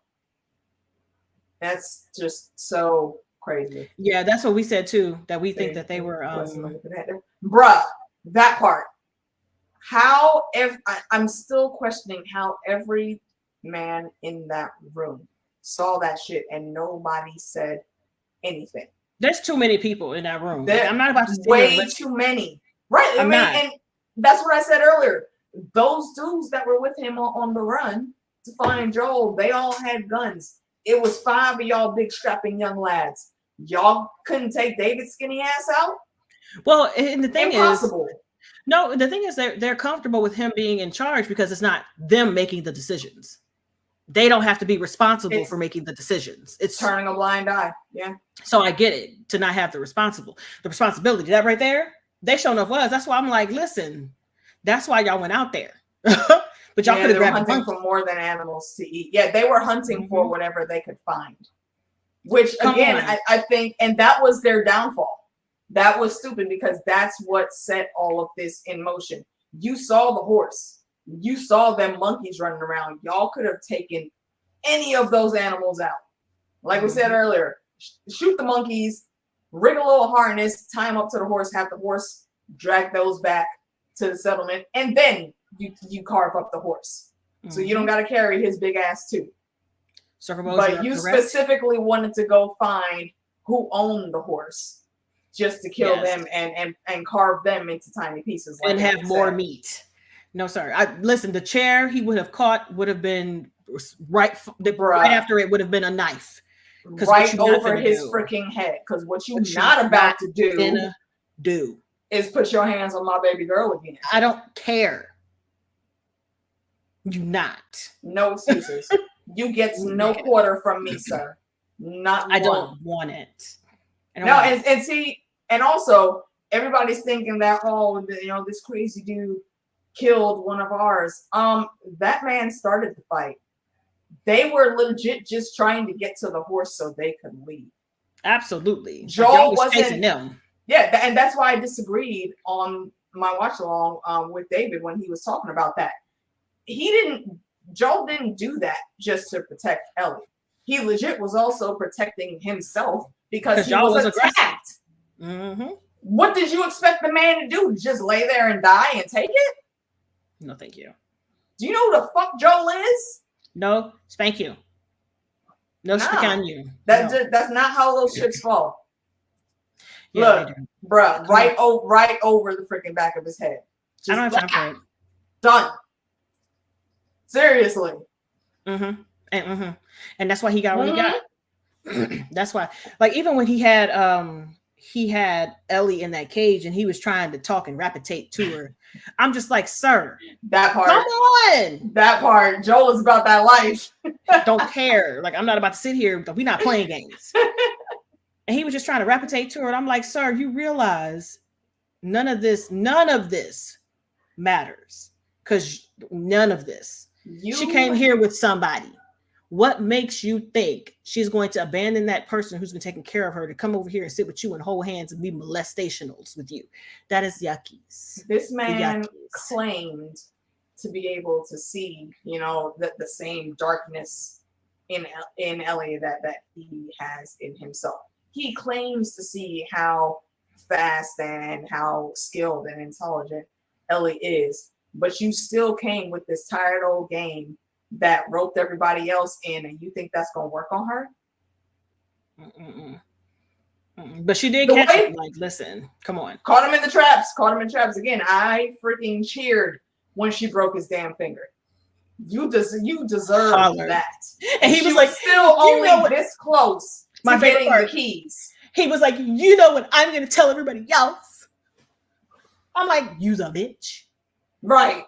And again, see, you know what? I'm gonna put this back up here because this legit is really where Ellie becomes Joel's daughter. She's like, my name's Ellie. And he turns around like, what? I said, it's Ellie. The girl who I want you to know my name so you could tell them about the little girl that broke your fucking finger. Say my name correctly, bitch. Come on. That was the birth of Ellie, daughter of Joel. I would have tried to break other stuff. I would have kept breaking shit. You gonna hand me your hand? Fucking pop all these bitches back. She couldn't do that though. If he wouldn't have like grabbed her and pushed her back enough to slam her into the door, then she would have got them keys. Because if he would have fallen back just a little tiny second, she would have been able to use that second to grab the keys. There was only about this much space in between the keys and the door. She could have easily reached her hand out. But she wouldn't be able to. Well, she wouldn't be able to do anything because even though she has the keys, she still has to reach around to unlock it, and that's a problem because you're trying to focus, and he could just take your hand, take that cleaver, and bow. So, well, I mean, it did behoove her that she didn't get the keys, but at least she tried. Slight workaround because he has to go get them keys. He's not gonna just sit there. No, but he would come in to come out. I think I don't know. See, I think he's too arrogant for that. I think he's way too arrogant. He's going to allow that. And then he's going to try to come in there by himself. And you can easily, eyes are very soft things. A key could find its way into your eye socket real easy. So yeah, well, but for that, I'm not even sure if she would have been able to defend herself to that level because he had just got through busting her head against that damn. She gets scrappy. Yeah, true. She was already discombobulated. She was falling over trying to stay up. So he would have been in there and she would have had a split second of not being able to do nothing and being caught up. And that's the part that I was going to next. I would know what you get. That was masterful. Listen, like Bob, tainted meat. Bob said tainted meat. Tainted meat. Mm-hmm. Bob was like tainted meat. Go ahead. And you gotta wonder, would she have passed it on to them? I don't know. Or if, there's spores in the game, but also just like in the show, if you get bit, that's how it transfers to you. So could Ellie's bite turn someone? Well, is the strain in her dead? See, and that's another thing. I don't think it's necessarily dead. I just think the good cordyceps that are in there are counteracting it and keeping it confined in the body. So her skin is able to heal, but under the surface, I think those cordyceps are still there. They just can't move or do anything. Well, I feel like if she was contagious in a way, that you would have seen it in his bite, because usually once the cordyceps gets into you through the bite, you can see it start to like spider leg out, and you can see that on his wound. Right. That's what I'm questioning there on. Would a bite from Ellie turn anyone? Mm-hmm. Like, I'm inclined, just first answer, to say no, but there is an argument to be had to where she potentially can. Yeah, and that's another thing, because you know how we always say, we're talking about fight bite last night and how it's very serious if you get infected, but with her and the cordyceps and being sort of kind of immune to it, would that immunity be able to pass through her bite? Like, and if it did pass through her bite, would the good cordyceps fungus also pass in? Mm-hmm. So there's a lot of the science element of that I would like be curious to explore. I would love that. I know they're not going to, but I would love to. They're never going to, but that's absolutely a side quest miniseries that I would be fascinated to watch, because there's a lot you could put into that. Because I was really because when she had mentioned that she was infected, and he was like, "Bitch, you's a lie." That's very interesting right there. Because if it did transfer the bad cordyceps with the good cordyceps, then that would cancel it out. But the test they would have to find, like, what's the lowest form of the fungus? Is it the clickers, or are the runners first? I don't remember. But you would have to find someone to test that on. That's a fascinating concept right there. Because I know what they wanted to do in the game to make the cure. And that's why I said the callback of David knowing who Joel and Ellie are, and him wanting to take care of Joel and then snatch Ellie is kind of a precursor to a very big plot point that's coming. I'm pretty sure it's not going to be handled next week, but probably into the beginning of season 2. It's runners. Okay. So they would need to get to capture a runner and then have her bite them. Or maybe not even bite, just like make a small wound on like their arm or chest or something, and then have her spit.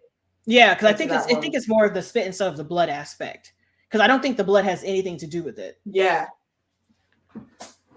She bites them. Listen, I will laugh. I will laugh. Yo, what did I say last night? That's what I'm saying. Animal bites are a lot better and a lot easier to deal with than human bites because there's so much bacteria that lives in our mouths. And you can't really just see or feel the bacteria, but it's there. That's why doctors will always say human bites are the worst, far worse than animal bites, unless it's a Komodo dragon. They're the only ones that could kill you shot. There's no cure for that. We don't want that. I mean, there's certain species of snakes that I don't want that also aren't curable unless you get to it in time and you get enough anti-venom. But that's sometimes very tricky to do. Flag on the play. I don't want it. No, thank you. But I was so excited when Troy Baker died, not because he was a horrible character, but because he died so good. I was like, look at you, boy, you do dead real good, boy. he was in there doing his job, but then Ellie came through with the shoot. Caught one in the neck meat. And I think for that type of wound, that's exactly what happened, because that's the carotid artery right there. So once that's severed, and like we said last time, if you get stabbed or slashed or anything, don't pull that out. It wouldn't have mattered if he pulled that cleaver out. Yeah, he was already dead before he hit the floor. I guarantee. Sims was dead, and I'm pretty sure David was like, meat. Continue. And you know that's exactly what he was thinking. It was like, oh, okay, well, if I don't get her, or I just kill her after I'm done having my way with her, so to speak, then I'm gonna go carve that motherfucker up and that's our dinner for the next 2-3 nights. Yes. Yeah. You know that's what he was thinking. Absolutely. He didn't give a fuck about those people. No. All he cared about was the power he had over them. He is gone. He was gone. He was like, yeah. And he was like, ooh, he night-night. And so I wonder. Everybody go night-night. I don't think she had her. Let me check. Because I said Alana and I didn't send it to you yet. Hold on. Let's see. I don't think Everybody it's go up night-night. yet. Oh, she got the collector's edition of Dead Space. Ooh, so cool. Hold on, let's see. What are you looking for? I'm looking for Alana to see if she has her episode. Nope, she has episode 7 up, not episode 8. Wait, who's Alana? What are you talking about? Alana Pierce. She is friends with Troy Baker, and they have a podcast that they do weekly. Oh, yeah. And they usually get on there and talk about the Last of Us, because he was like, I heard he was. Yeah, I heard actually watching the after episode stuff earlier. Yeah, that's when I heard that he was running that podcast. Yeah. Yep. And so I usually try to wait to see what she's doing for the group discussion, if she's actually. Yeah. So like a month ago, she has it up as Troy Talks to Last of Us when they were doing episode 3. So I'm pretty sure since he's in episode 8, she's probably going to try to get him for episode 8. But she hasn't yet. Man. But I'm going to hold on. Just wait, let me get this thing. Let me just put it in the thing. Let me just put it in the thing. Yeah. Put the link in there. So we can all go check it out. That's her and her video list. So you can see that. Yeah. Put that up in the rotationals right now. Brilliant. Yep. I really want to see that Dead Space unboxing because I kind of want it. I'm sad I didn't get the collector's edition. I wasn't sure if I was going to want it. No, I understand. I want it. Dead Space was a really, really good franchise. Creepy. Go through the game. I took a 2-week break because it scared the Jesus out of me. Listen, things chasing me, and I was just hollering. I almost broke my controller. I got my new fancy in controller. Space. Like you can't escape. My new fancy purple controller that I had made. And I was like, I'm going to use my purple controller. The first jump scare, I went, you know what? Let me put that down and grab my old controller before I bust up my $175 controller. Look, yo, that rumble pack will get you. It's not even a rumble pack. It's me panicking and smashing all the buttons. Because that's what I do when I panic. I smash everything. Oh my goodness. It's a reflex. I can't help it. Yep. Yeah, so I'll be excited to see what else he says about, that episode working with them. He said he really enjoyed Pedro's.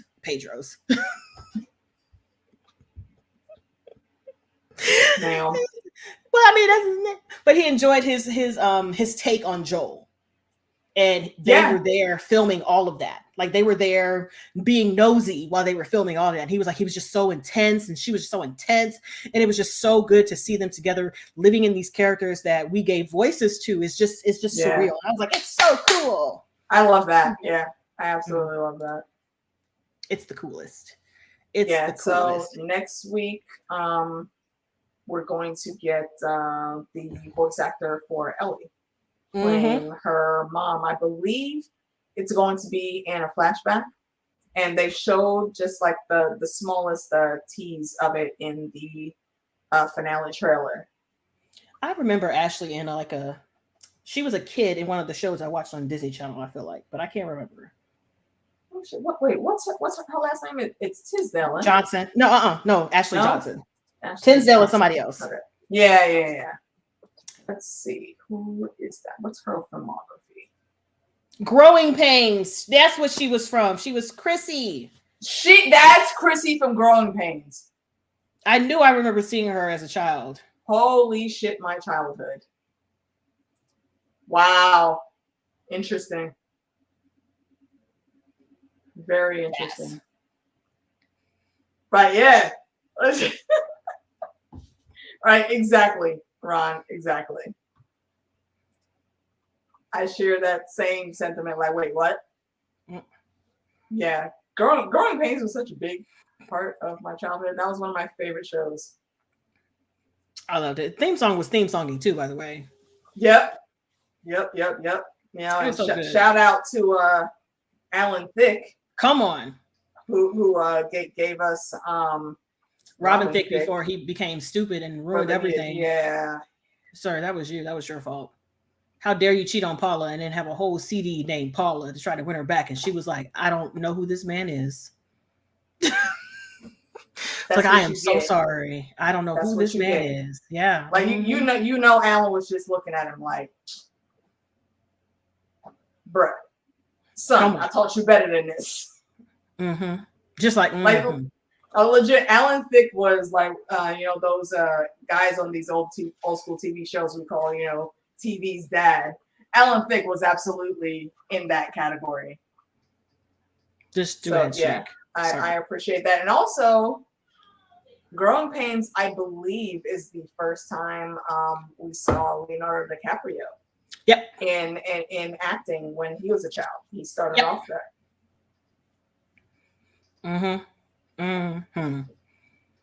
Indeed. Yepers. Who else got their show on that show? That was a lot of people. Cameron was on too. Kirk Cameron. Yeah, I had to think about it. You had to be specific because it was Kirk on Growing Pains, and his sister was on. His sister was on Full House. Yep. Yeah, and then until he was fine. That whole You're correct. Randomness.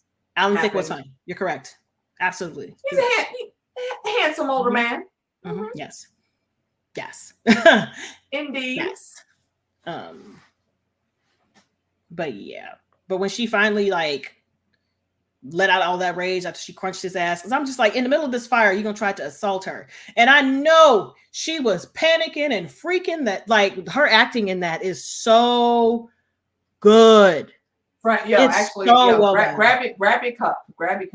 Like it is so well done. Ooh. Let's put this one up for our little lady bear. All right, Bella Ramsey. She's doing the thing on the show, and I'm still mad that Stranger Things hasn't added her to the cast yet. I'm just saying. I don't want them to, because they always kill people who they add to the cast. No. Who died? No. Max ain't dead though. She in a coma. She'll be back. What's your face? Eddie's gone. Okay. I think added to the cast. Great cast. Dead. I will find the video. I know there's a case for right now. He did. True. He did. Yeah, I really did like Eddie's character. I loved Eddie it. was a real one. Bob, I was distraught at Bob. Bruh. I'm like, why did you kill Sam? Why did you let my favorite Goonie go out like that? Why did you let Sam Wiseman? Why? Rude. That should be illegal. Yeah, so I'm feeling like anybody they add to the cast at this point is going to be cannon fodder because they don't want to get rid of anybody else. Yeah, like the Max one, and actually that's again, we're pretty much done with the episode, you guys. You know, we always just ramble off into. There's a little piece I want to talk about at the end, but we can. Yeah. That's one of the ththings that I love about Stranger Things is all of the callbacks to my childhood within this. You had Matthew Modine, and Matthew Modine's been in a lot of things over his career. The first thing I remember seeing him in was Vision Quest. And such a great name. Modine. He does. He's like Mr. Modine. It very much matches and rolls off the tongue. So no, that show is not Paul done yet. Reiser. Is it? No, there's one more season. There's one more season for Stranger Things. Yep. The finale season. Hopefully they don't do what dumbass execs at HBO did and cancel it like they canceled Westworld before the last season came out.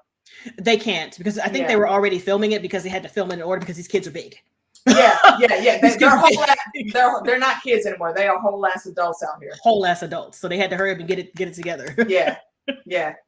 So, and I'm glad this is a show that, they know to read the room correctly, and they know they can't continue this on for how many umpteen seasons. Like, no, and they from the start they only ever wanted to do 3 or 4 seasons. So, and I love it. Paul Reiser was on this show. Y'all know him from many things. I think one of the things that stands out in my mind is Alien. For me, it's always Sigourney Weaver. It's always Mad About You, wasn't it? Always Mad About You. That was his bigger show. Yeah. I don't understand why, as a child, why as a teenager, that show was my shit. I don't understand, but I watched it from. You know what was one of my like absolute favorites? Fucking Three's Company. Three's Company wasn't made for kids. I don't understand, but I love that damn show. It tickled me so. It entertained me. I was just like, look at Helen Hunt. Look at my bitch. Look at Hank. Look at my bitches. Yep. I'm sitting here like, excuse me. I gotta watch so many callbacks. So many callbacks, man. I don't like. How long is that show in syndication? Let me look this up. Yeah, that's right. I think Nick at Night, Nickelodeon at Night. They give you all the old school. It was from 1992 to 1999. Yeah, I watched every ounce of that. Yeah. That was the shit. And Stranger Things pulled all that back in. I mean, they gave us, Winona Ryder in one of the most important starring roles in the whole series to me. Anyways, and a lot of folks, I was mad at a lot of people for this, talking about, the Joyce's character was crying too much or whatnot. It was her kid. Her son was kidnapped. And then when she thought there could possibly be a slight tiny bit of closure, even though she was still on her feelings about it, and she had every fucking right to be, then they found out she lied. So there's a huge ass cover up, and she maybe could still get her baby boy back. No, that is a mother in grief. There is no such thing as crying too much. She was just frustrated and angry that she kept getting the runaround. She ended up, she had to do it by herself. That shit's tiring and exhausting. Like, bitch, get out of here. Y'all crazy. Y'all ain't got kids. Whoever says I ain't got kids or don't have people who have kids in their life, like, get out of here, child. I almost ran through a screen door trying to get the people making fun of my brother. Like, get the fuck out of here. Exactly, Tara. Joyce was right about every single thing. About everything. And granted, I understand Hopper's position in that whole thing at the beginning, but once he actually saw, it only took one time, and he was like, "Oh shit!" Nope. He went right over to Joyce's house and was like, I got you. He was like, let's make a plan. He was like, soon as he came in, they bugged my house. They got your house bugged too. Don't say shit. Let me go find this motherfucker so I can destroy it, and then we can talk. He was like, yo, that is a motherfucker on the job right there. Hopper deserves all of the awards. I love all of the awards. Yes. Yeah, I ugly cried at season. Is it into season 3? Yeah, I ugly cried. Bro, when we thought he died, ugly cried, and I had to take it off. I was distraught up until the trailer came out, and they showed him with Jack and Hagar in that Russian prison. I was like, oh shit, okay. I was fine after the preview, because if you watch the end of season 3, they had like a epilogue type of thing where it was like after the credits. That's right. That's right. I was fine. Hold on. I don't even think it's. I don't even. My thing is still up. I think it's still blocked. Because I was crying. For y'all that may not know, when I say he was in the Russian prison with Jack and Hagar was not that character's name. That's his name. I'm just saying that because that actor played Jack and Hagar on Game of Thrones, so he's always going to be Jaqen to me. You didn't know that? Yes, bruh. That was Jack and Hagar. Yes, that was Jaqen. Yup. Go look it up. His name is something weird with a W, like Will. Mm-hmm. It looks like Willem or something like that. I forget where he's from. Yeah, and it has a different pronunciation that would look like from how it's spelled. Mm-hmm. Yeah, that video is still from, but yeah, they're trash. You know what they blocked? Who blocked it? YouTube, probably Netflix. They blocked my Alexi reaction because I was distraught at that too, and then they blocked the last part 2 of season 3. Which is the big one. Was there music involved? It was probably, but this is back when I didn't really know how to cut the edits, and I didn't have my stuff. Okay. That I have now. Okay. All of my Stranger Things are up, except for one episode. I believe it was not this past season. But I think it might have been season 3 actually. But it was blocked because of a song that I didn't turn the volume down enough for it not to be played. Yeah, so I had to learn. But yeah, Jack was on there doing his thing. I mean, he was low key still a faceless man because he ended up being a really good ally to Hopper. I loved him.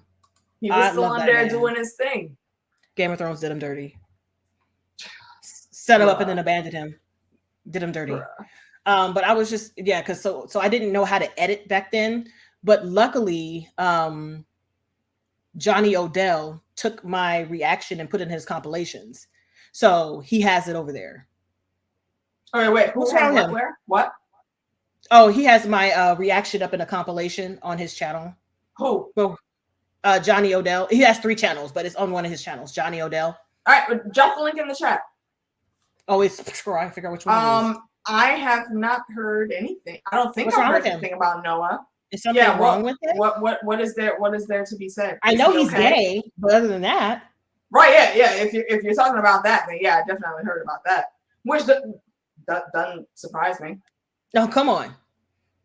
I mean, not even because of the storyline they gave him, and also that was a bullshit storyline because Mike don't deserve neither him or Elle. Just saying, Mike's a fucking asshole in my book. A very entitled asshole at that. Which is why I was not mad at all when Hopper had to, bring him to an understanding and threaten him during that conversation they had in Hopper's truck. Oh, he's got a new movie or something coming out. Who, Noah? I don't know if it's a series or if it's a movie. What's it called? First of all, I don't like that. What you looking like that for? It's called The Tutor. Ain't nobody got time for that. The Tutor. That sounds like I need to call Chris Hansen immediately. That's exactly what it is. I don't like that for him. I don't like that at all. I don't like this look for him. Like who's man's? Oh, okay. So it was just that he's part of the Rainbow. Hold on. Look at him. Look at him. I heard that. Right, a little grown ass man. Look right? at him in this. This is the Tudor clip from the. I have to watch the trailer. I don't like that. I'm gonna need the bowl cut. Where's his bowl cut? I don't like that. Oh man! All right, so what was the last thing you wanted to bring up for the episode? When she busted out that bitch and was thinking to herself that she was by herself, like she was thinking that they killed Joel, so she was out here just like, oh my god, and he came behind her and she flipped the fuck out. Yeah, and he had to grab her face, and she was just like looking like that. The ring. And even then, it still took her a while because when you're in shock about some shit happens, like I guarantee you, that was the first time she has ever had any experience like that. Which honestly, in an apocalyptic situation, that's fucking amazing. That's the first time anything like that has happened to her. So, and in the game, the scene was very similar. But except for it was Ellie, and Ellie was actually able to say, like he tried to, but again, she's still in shock, so she couldn't finish the sentence. I actually like this version better because she was like, like that's you ain't gotta say nothing. You ain't gotta say nothing. Yeah, as soon as she saw it was Joel, once her brain fully registered what her eyes were seeing, she lunged for him in a hug. And it was I didn't cry when it was happening because I was like, yes, but every single time I watch somebody else react to it, like this is why I'm like, listen. And that's when she fully becomes Joel's daughter. He calls her baby girl. Yeah. Come on. When he said that, I was like, you better. Right. And the setup for that I think was really cool because once he's on the hunt now, he gets to that room where he sees her book bag and he was like, oh, no. No. Let me grab this up real quick. And when they're walking away, you see he has his... Oh, wait, you're cutting in and out. No, what happened? You cut out and you're frozy now. No. Uh-oh. You're roboting me. Wait, you're robot. No.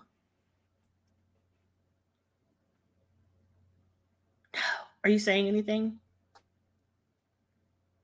Uh-oh. Your internet is rude. Right now. A little bit, but you're still like frozen on screen. That lag monster is ruthless.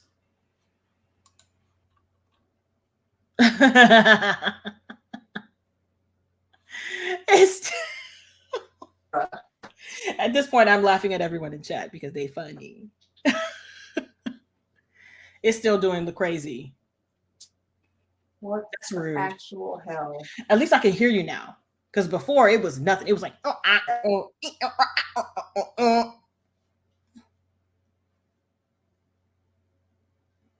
See, that's that bullshit. Yeah. That is that bullshit. Yeah, they didn't want you to be great. I hate it. I hate it here. Child, listen, that's why I'm glad I am where I am because I moved into an old people neighborhood. And so this whole entire neighborhood has a discounted internet so I can get my gig for $60. And you know what though? You saying, oh wait, how's my sound right now? It's good. Okay.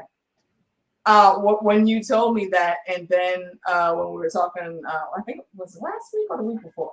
I don't remember. But when you said you hadn't slept really good because somebody was tearing through the neighborhood at like 2:30 in the morning or something, I was like, wait, but hold on.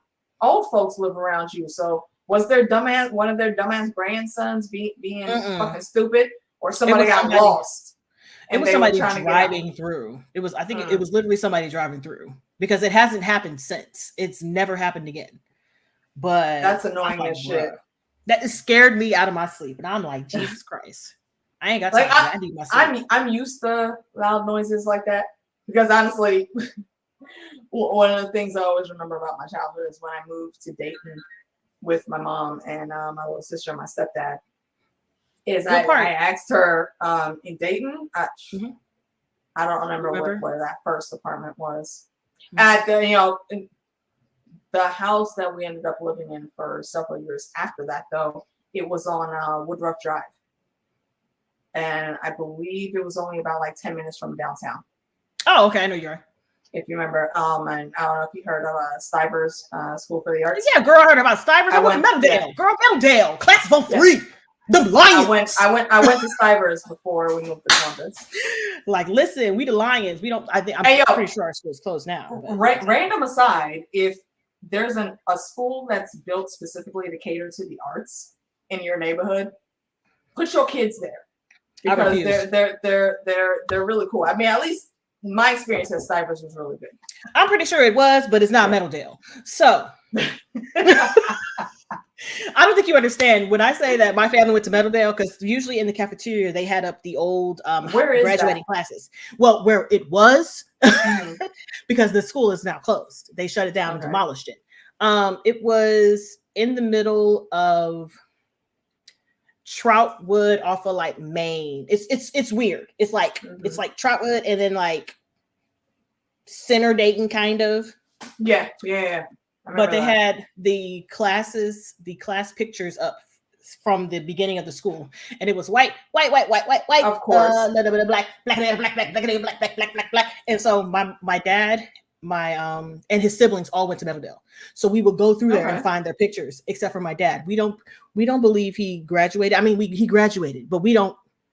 He was like, yeah, my picture's in there. Your picture's not there. We see Uncle Eric. We see Uncle Woody. We see Auntie Kim. Where you should be, you are not. That seems disrespectful. And he was like, yeah, like, we don't see you. You're not here. But yeah, so all of my dad's siblings and him went to that school. And so me and my sister did. And it was just a lot of fun just walking around looking at the pictures and stuff. Nice. That's awesome. You went to like real life Hogwarts and saw your dad was a great seeker on the trophy. Child, Charles was a problem. All right, so what was the thing you were saying before? Yeah, I was about to say, is your brother like playing some random ass game? Yes, I'm sitting here like he must have just got past the really difficult part. Like, damn, y'all hear that? Like shit. I was like, oh shit. Okay, so what were you saying before the internet started being stupid? I don't remember.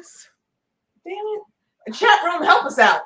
What the fuck were we talking about before technical difficulties came in and side railed us? See, I'm mad that they can hear him. That's hilarious. Hold on a second.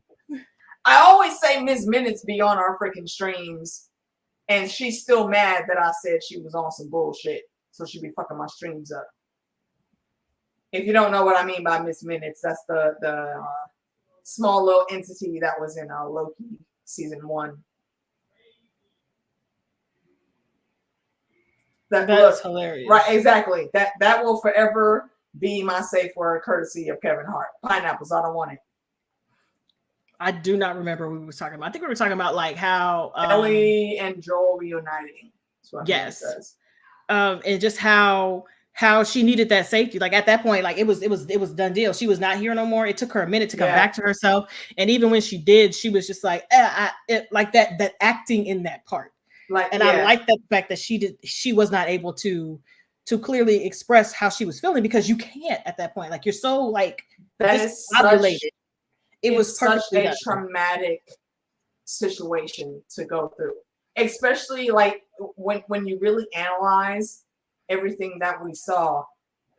Like I said earlier, that little small fire that started when she threw that little thing over there, he could have put that out very easily before it got out of control, but he was more concerned. His ego was so ridiculous that he could not fathom not being able to control this little girl. And I'm just surprised he could breathe. Like, this is smoke. Y'all should be dying. The whole ceiling and that wall where the fire started was on fire by the end of this. So you know the carbon monoxide is very thick and heavy, and it's toxic to us because we can't breathe that shit. But I'm like that they did do the change to that, because in the game, Joel came in to get her inside of the building, and I like that they moved it outside because it just makes more sense for real life. Like, she can't be in that building any longer. She has got to get the hell out. She can't breathe. Listen, he did find a challenge. That's so fucking gross. Son. Bruh. Son. And you can tell. You could tell that's exactly what his motivation was. Like that ended up being more important than even living. Man, when she spit at him, I was like, girl, don't do that. He likes it. No. Everyone has their kink, even when you think it's something that should not be a kink. Oh my God. He was like, no, ma'am. No. He let us know off rip. He likes that she's so young, but she can see the world and the shit that's going on for what it is. He likes that she's boasty as fuck. Ellie talks hard. She talks a good game. She likes how her brain functions, how she could look at any given situation and just read it. Sir, indeed. Sir. Like, bruh. Sir. And I just couldn't. She's spitting. He was like, oh, girl, don't you know? I was like, oh, no. He didn't even flinch at the spit. He absolutely loved the fact that she was not compliant.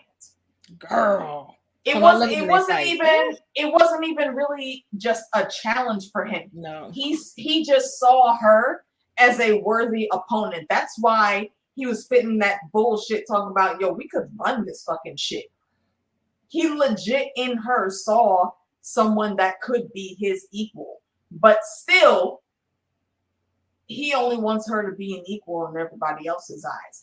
Well, but for him, he wants her to be extremely submissive and controlled. It wouldn't have mattered at this point. Like, even if she didn't do anything, either way, he was going to enjoy what was happening.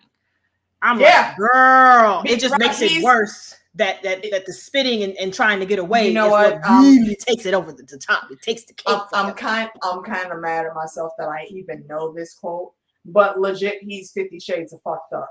Yeah.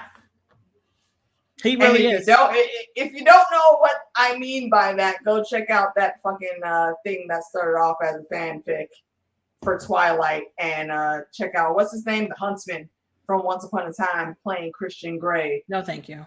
In 50 Shades of Grey is fucking absurd movie series, fucking even more absurd book series. But really, again, that's neither here nor there. And I feel like E.L. James has successfully given all of us fanfic writers a bad rap because of that bullshit that she came up with. I mean, if it makes you money, go right ahead.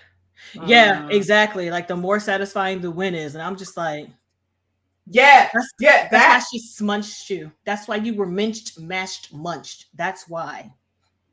That's what you did. That is exactly what it is. He saw her not, I mean, like I said, he sees her as someone that he could put beside him that everyone would adhere to. He saw her as someone that could see the fuck shit like he could, but he still had to have dominance over her. That's what made him so fucking dangerous. And you know what I'm wondering? I'm wondering how much this is going to affect the TV show version of her, because the video game is a video game. You got to make it to the end no matter what. You know what I'm saying? You got to do what you need to do. In doing a adaptation, adaptation, I am just wondering how this is going to affect her relationship with Joel, because as far as I'm concerned, I'm going to be inside of your ass crack. Where are you going? Where are we going? You're going to the bathroom. I'm going to be right behind you. I'm not looking. I'm facing this. I think it was on the after the episode thing where they said like Ellie is a broken person now. Because, and again, that's why I said this is literally one of the most traumatizing things anyone could go through. And I know what a lot of folks are thinking. You're thinking, you know, it's a little girl that went through that, so obviously it's going to be painful. Men can be raped too. Oh yeah, everybody can. That is why I'm phrasing it the way I'm phrasing it. Okay. Animals. Nobody is safe from animals. That's yucky too. That's double. That's the yuckies. Yeah. That is the worst thing that could happen to anyone.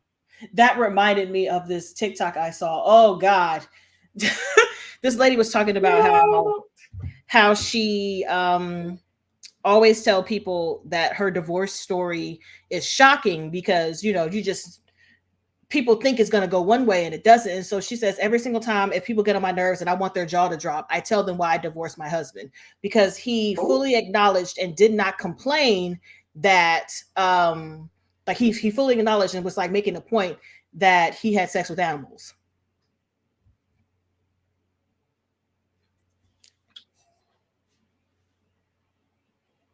In the divorce proceedings, everybody was like,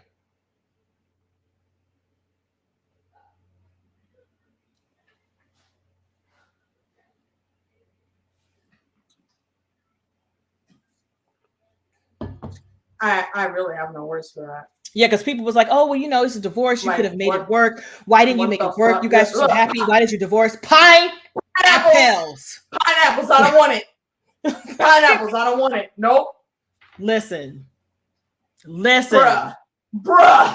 Listen. What the He fully acknowledged that's what he did, and he didn't say it in a way of he was just like, I did that because I wanted to, and I was.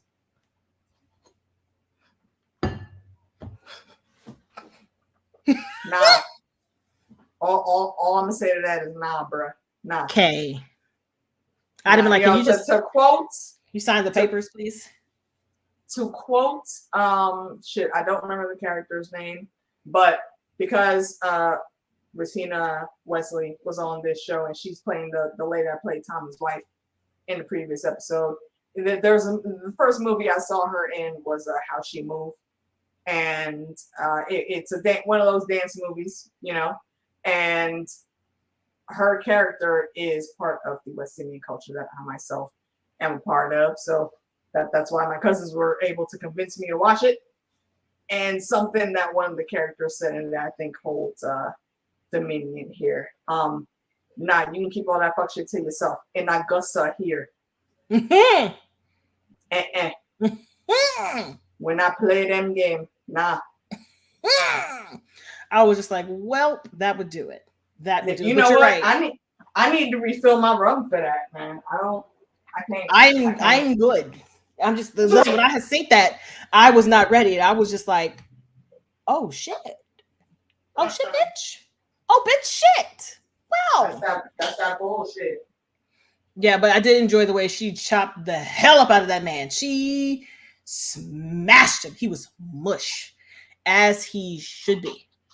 You deserve every ounce of the chopped ground beef you became, because she was going ham on that ass, and she should have. He deserves even more than that. That's what you get. You know what? Like, and again, this might sound like ridiculously morbid, but if it were me in that situation, not only would I have stabbed him, but I think I would have taken care to stab him in a place that would incapacitate him, but it would have killed him right away. Because right after I made that blow, I would drag his ass outside.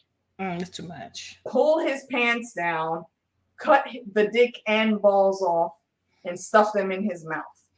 And that is how he would be found. He would just be inside the building cooking rotisserie, and maybe somebody will find him, want to eat his ass. Hopefully, I would just throw some seasoning on him. Like, here, take the seasoning that's right next to him. Hopefully, on him, because you're going to have to eat him or something, because I don't have nothing to do with it. I'm trying to get the fuck out. That's far too easy. Like, she smashed. I know his face had to be hamburger. Hamburger had meat. To be. It had to be hamburger.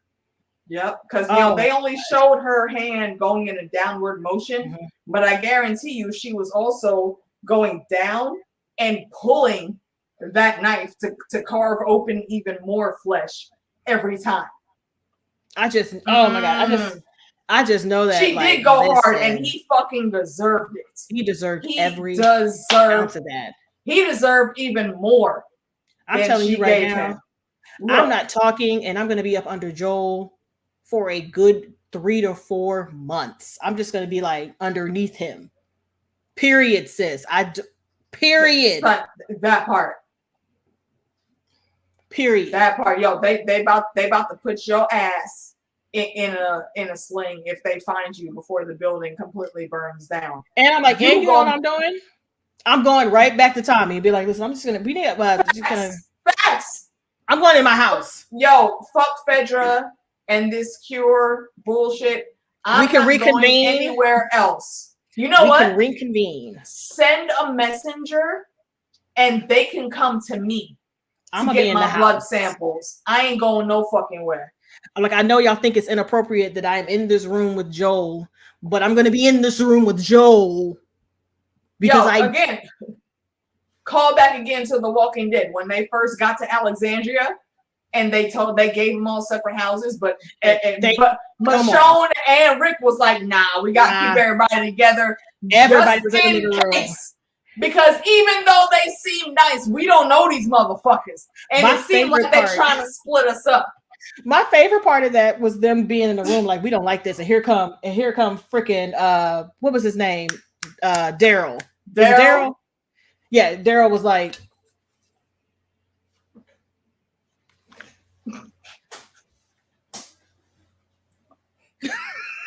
came to the door like, you know what Daryl was? Snacks.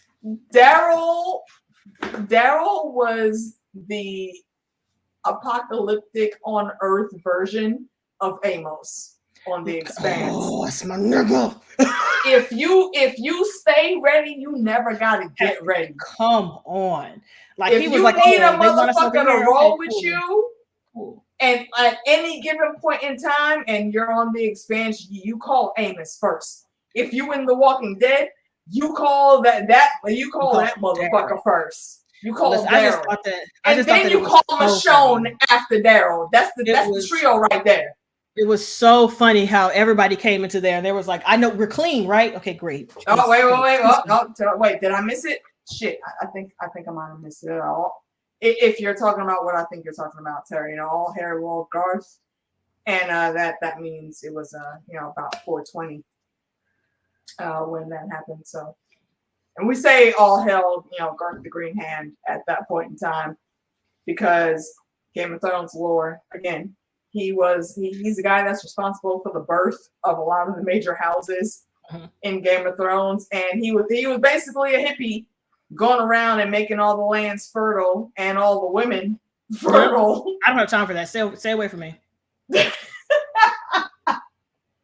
Go home. Again, that's another aside. There's so much lore in Game of Thrones. Go home, you're drunk. That fascinates me. My favorite thing about A Song of Ice and Fire and about the Game of Thrones isn't even those plot points.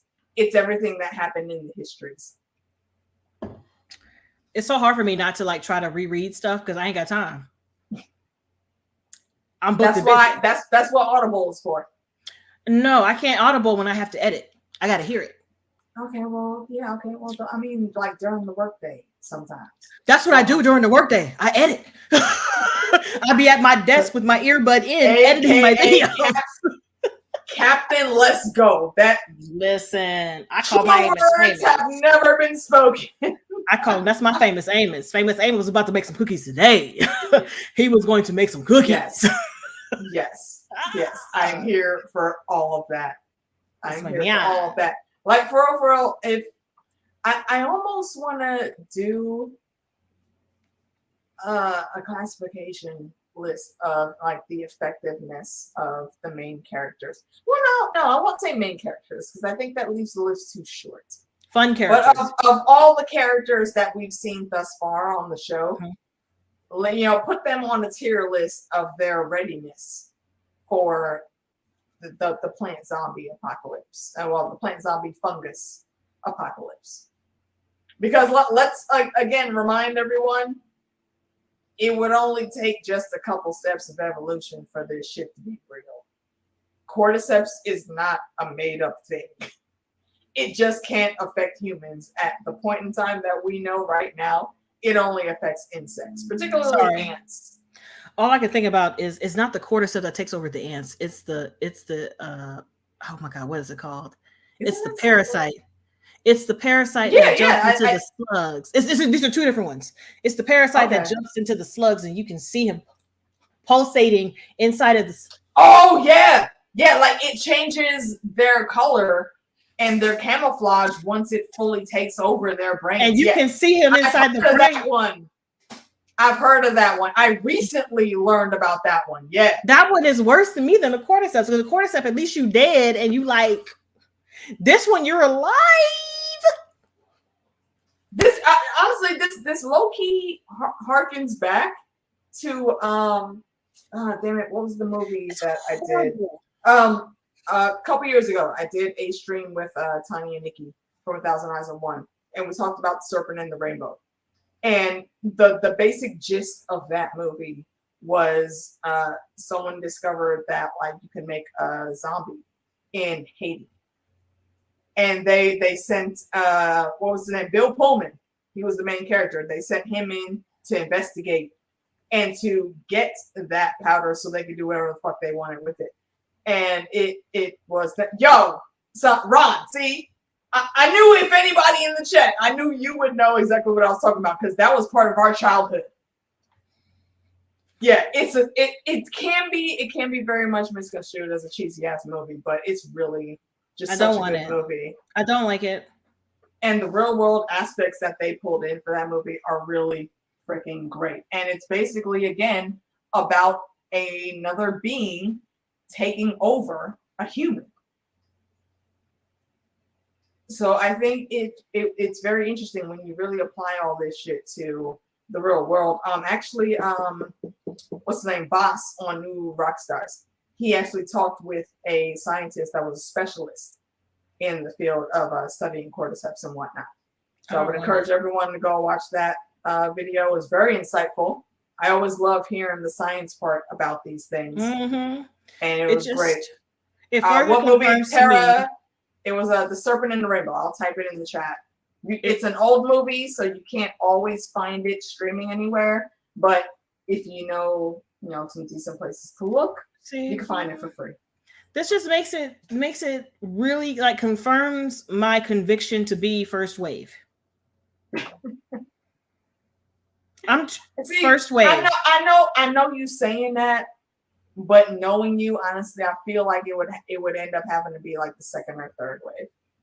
First wave. I don't know. I don't want to be dirty. Okay, I don't want to be dirty. I can't not being able to brush my teeth. Oh. No. Oh, you think it might be on Tubi? Okay, well there you go. Tubi has everything. And Tubi is a free service. Tubi is hilarious. Yes. Oh, you know what? I watched. I believe I watched Dream Warriors, which was Nightmare on Elm Street 3, when I was doing my spooky season stream with 1000 Eyes on One. Those are my homies, and I think I want to. No, did I find that on Tubi? No, I downloaded it from one of my torrent accounts. But yeah, if it's on Tubi, that's even better. They got it posted on YouTube now too. All right, cool. Well, there you go, y'all. That's even easier to find. People in my comments are being real. He said, bro, you got videos to edit. You can't be going out in the first wave, my guy. Listen, you have to be one of our entertainers in the post-apocalyptic world. You better put it on repeat. Speaking of which, if y'all have not yet checked out the damn it, what was it? Was it no, not Wakanda Forever, the Ant-Man Quantumania recap and review that Meeks did. If you ain't seen that yet, go check it out. It's even better than the Doctor Strange Multiverse of Madness that she did. Right. See, that would be Meeks' hustle right there. She would be Robin Williams really in what was it? Good Morning Vietnam. She would be that. Yep. Facts. Listen. People in my comments are being funny. Now my head of movie is playing where you're in an apocalypse trying to get yourself killed. But no, that'd be hilarious. Be like, I'm just trying to hear and die. Like, okay, y'all remember in the Adventures of Bill and Ted Part 2 when they have to go to hell? I feel like that would be Meeks' her own personal hell. She's trying to die. Like, I just want you to leave me alone. Everybody keeps saving her. I want you to leave me alone. See, why you say it like that? That just put in my head. You remember Don't Be a Menace? Yes. While drinking your juice in the hood. Marlon Wayans' fucking character with the freaking rocket in a truck. Talking about, do we have a problem?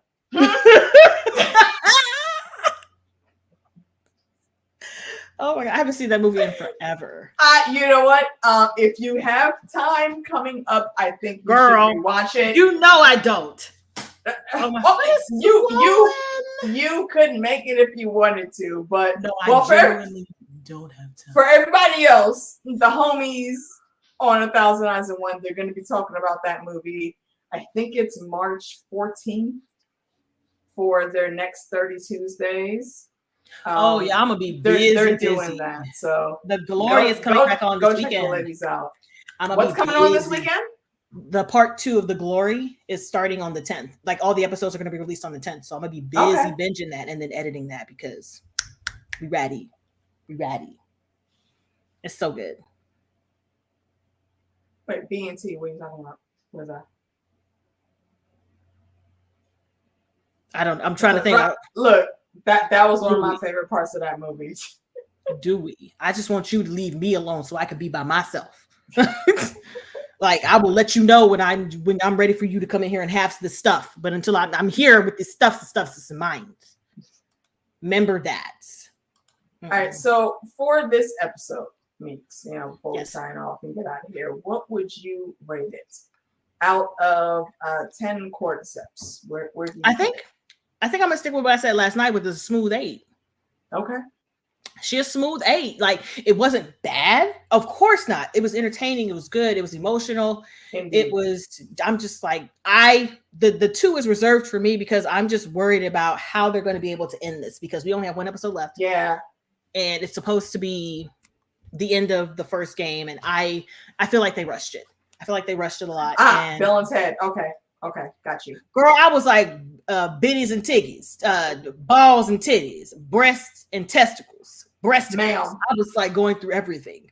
I couldn't figure it out. This is not ginger ale or ginger beer chat. I couldn't figure it out. I'm sitting here like breaking and tittying. I don't know how it worked.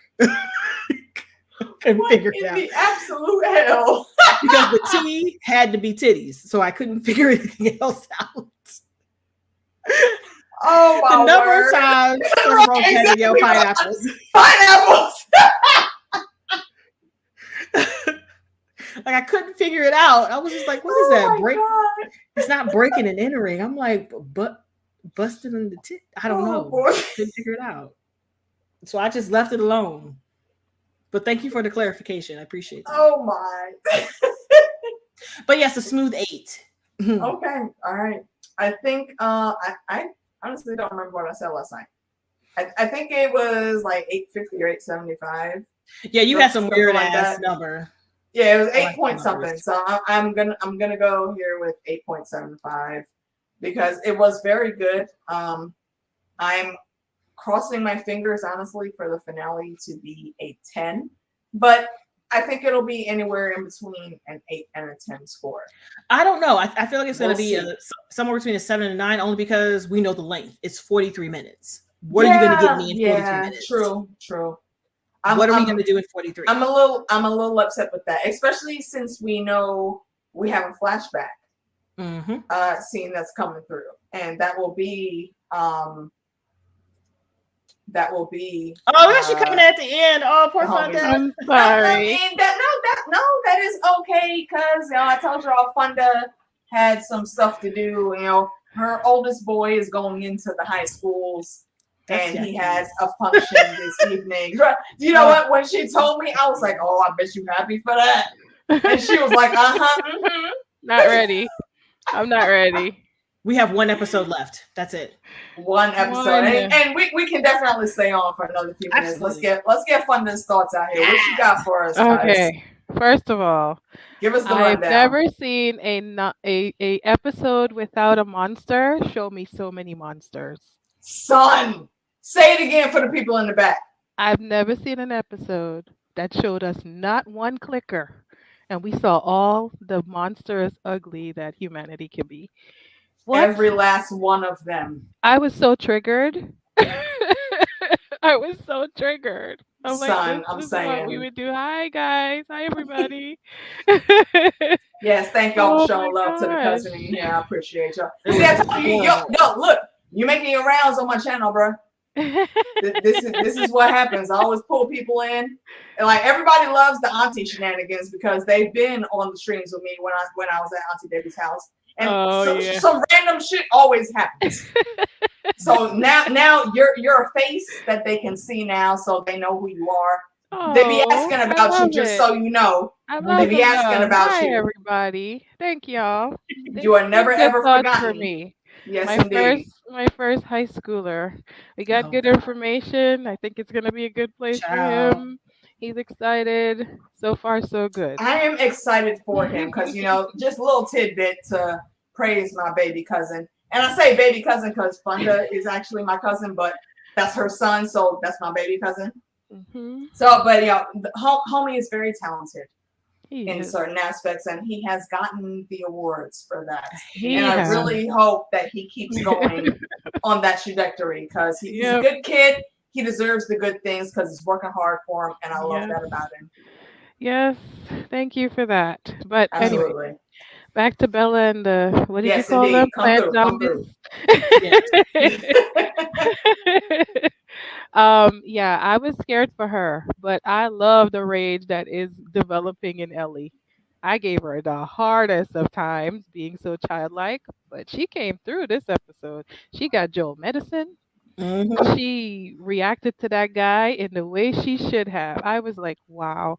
When she was Facts. like, oh yeah, I'm gonna hold your hand and then I'm gonna break these fingers. Snap, snap. Son, It was like, that really is my number one moment. She played all good and sweet, and the whole time I'm seeing that and seeing her gearing up, I was like, break his finger. Please break his finger. And then she did it. Yeah, when that rage really shows its head, it shows its head all the way. Like it's in there. It's in there. So she's gonna give it to us when we need it. So I can't wait to see what I'm else looking it forward to brings. it. But Yes. clearly, Joel has created a little mini monster. Very Teaching true. her how Very to true. fight, teaching her how to shoot, teaching her how to interrogate people. Okay, so Joel is the scary person I would not want to meet in the alley. The movie hair Girl. guy. If it's Joel, just kill me. Don't interrogate me. Don't interrogate me. Don't that's scary. That whole scene. I was like, He was oh ready my to god. pop off a kneecap. It was like, He really was. You know what though? It was low-key a callback to the Sam and Henry episode because when they're in there trying to negotiate and get to a good place, like Ellie said, Joel just has an asshole voice. Like Right. he could correct his tone, but why? he's probably not going to on principle. Exactly. But Why would he do that? Did you hear Ellie trying to do the asshole voice and she was like, drop the gun. Yes, Bruh. you and Buddy Boy. I was like, who is Buddy Boy? Like, hold on. Okay, see It again. had me cracking up. We know that Joel has given her the lessons. David Clearly. even said, you snuck up on us and we didn't hear you. And I don't know what parts of the world everybody in the chat room lives in, but where there's snow, you can't not Crunch. make a sound There's walking crunch. on There's snow. no sneaking. It's crunch, crunch, Yeah, crunch the whole but way. she was able to do that because Joel taught her how to do that. And like me and Meeks were saying earlier, Funda, if she would have just turned around and said, well, fuck, all right, they got the deer. I'm going to go back over here to my territory, find something else. If she wouldn't have said anything, they would never have known she was there. They wouldn't, but Joel would also be dead because she wouldn't have got medicine. That is true. She wouldn't have gone through the trauma. Yep. Yes. It's very true in the hole in the ground. Yeah, again, because the roads always lead back to Thrones on my channel. It's Faceless Man Joel. Yeah. He knows how to do the things. It's a thing. Poor buddies. The Last of Us. What? Ion, shut up. You know what? Give me your phone. Okay, go to your room. Go to your room right now. You leave that person alone. No. See, he's co-signing to what you said. All this is a thing. This is a thing between me and Ion. Ion is what he is one of the only trolls that I allow to hold lands in my territory. Okay. I see. Never you fear. Now, me and Ion are always on the same page. Absolutely. What else you got for us, Funda? What continue? Yes, what you got for us? We already got our thoughts out. What you got? Creepy preacher, cannibal, pedophile guy. Mm-hmm. When did you check it? Did you catch it off rip or later? Touching the girl's hand in the first scene. Boom, that's what I said too. Exactly. There's no reason for you to talk you to don't each other. need to be in any teenager's bubble this if you are not their parent. Exactly. Like, why do you have to touch me to talk to me? You don't. Okay, hold on. See, I gotta interject. See, what was I just saying? Ion is a troll. You see this motherfucker right here? The little bear, the vampire. That's why she's around all these centuries. Shut up, Ion. A 14-year-old, and she's 19. She looks like a 14-year-old. So you telling me that she Claudia right now? Maybe.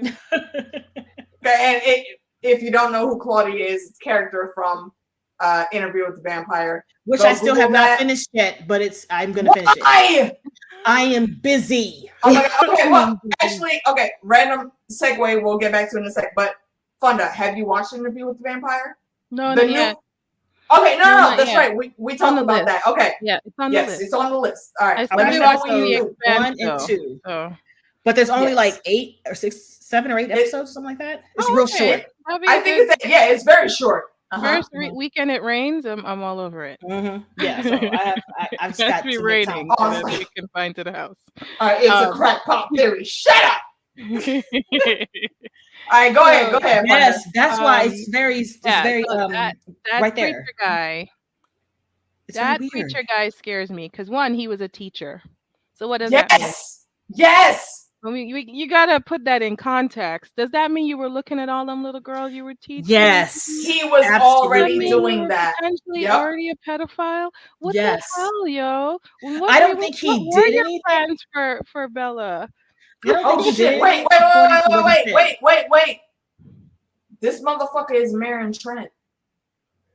Yeah, he is. Yuckies.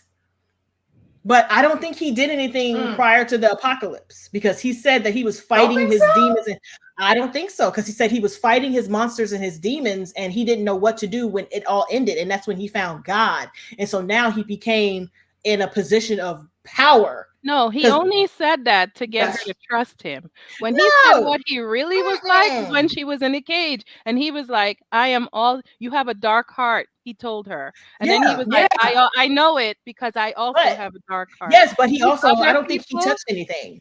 I don't think he touched anything before. Oh, yeah. Before the apocalypse. After all this free-game.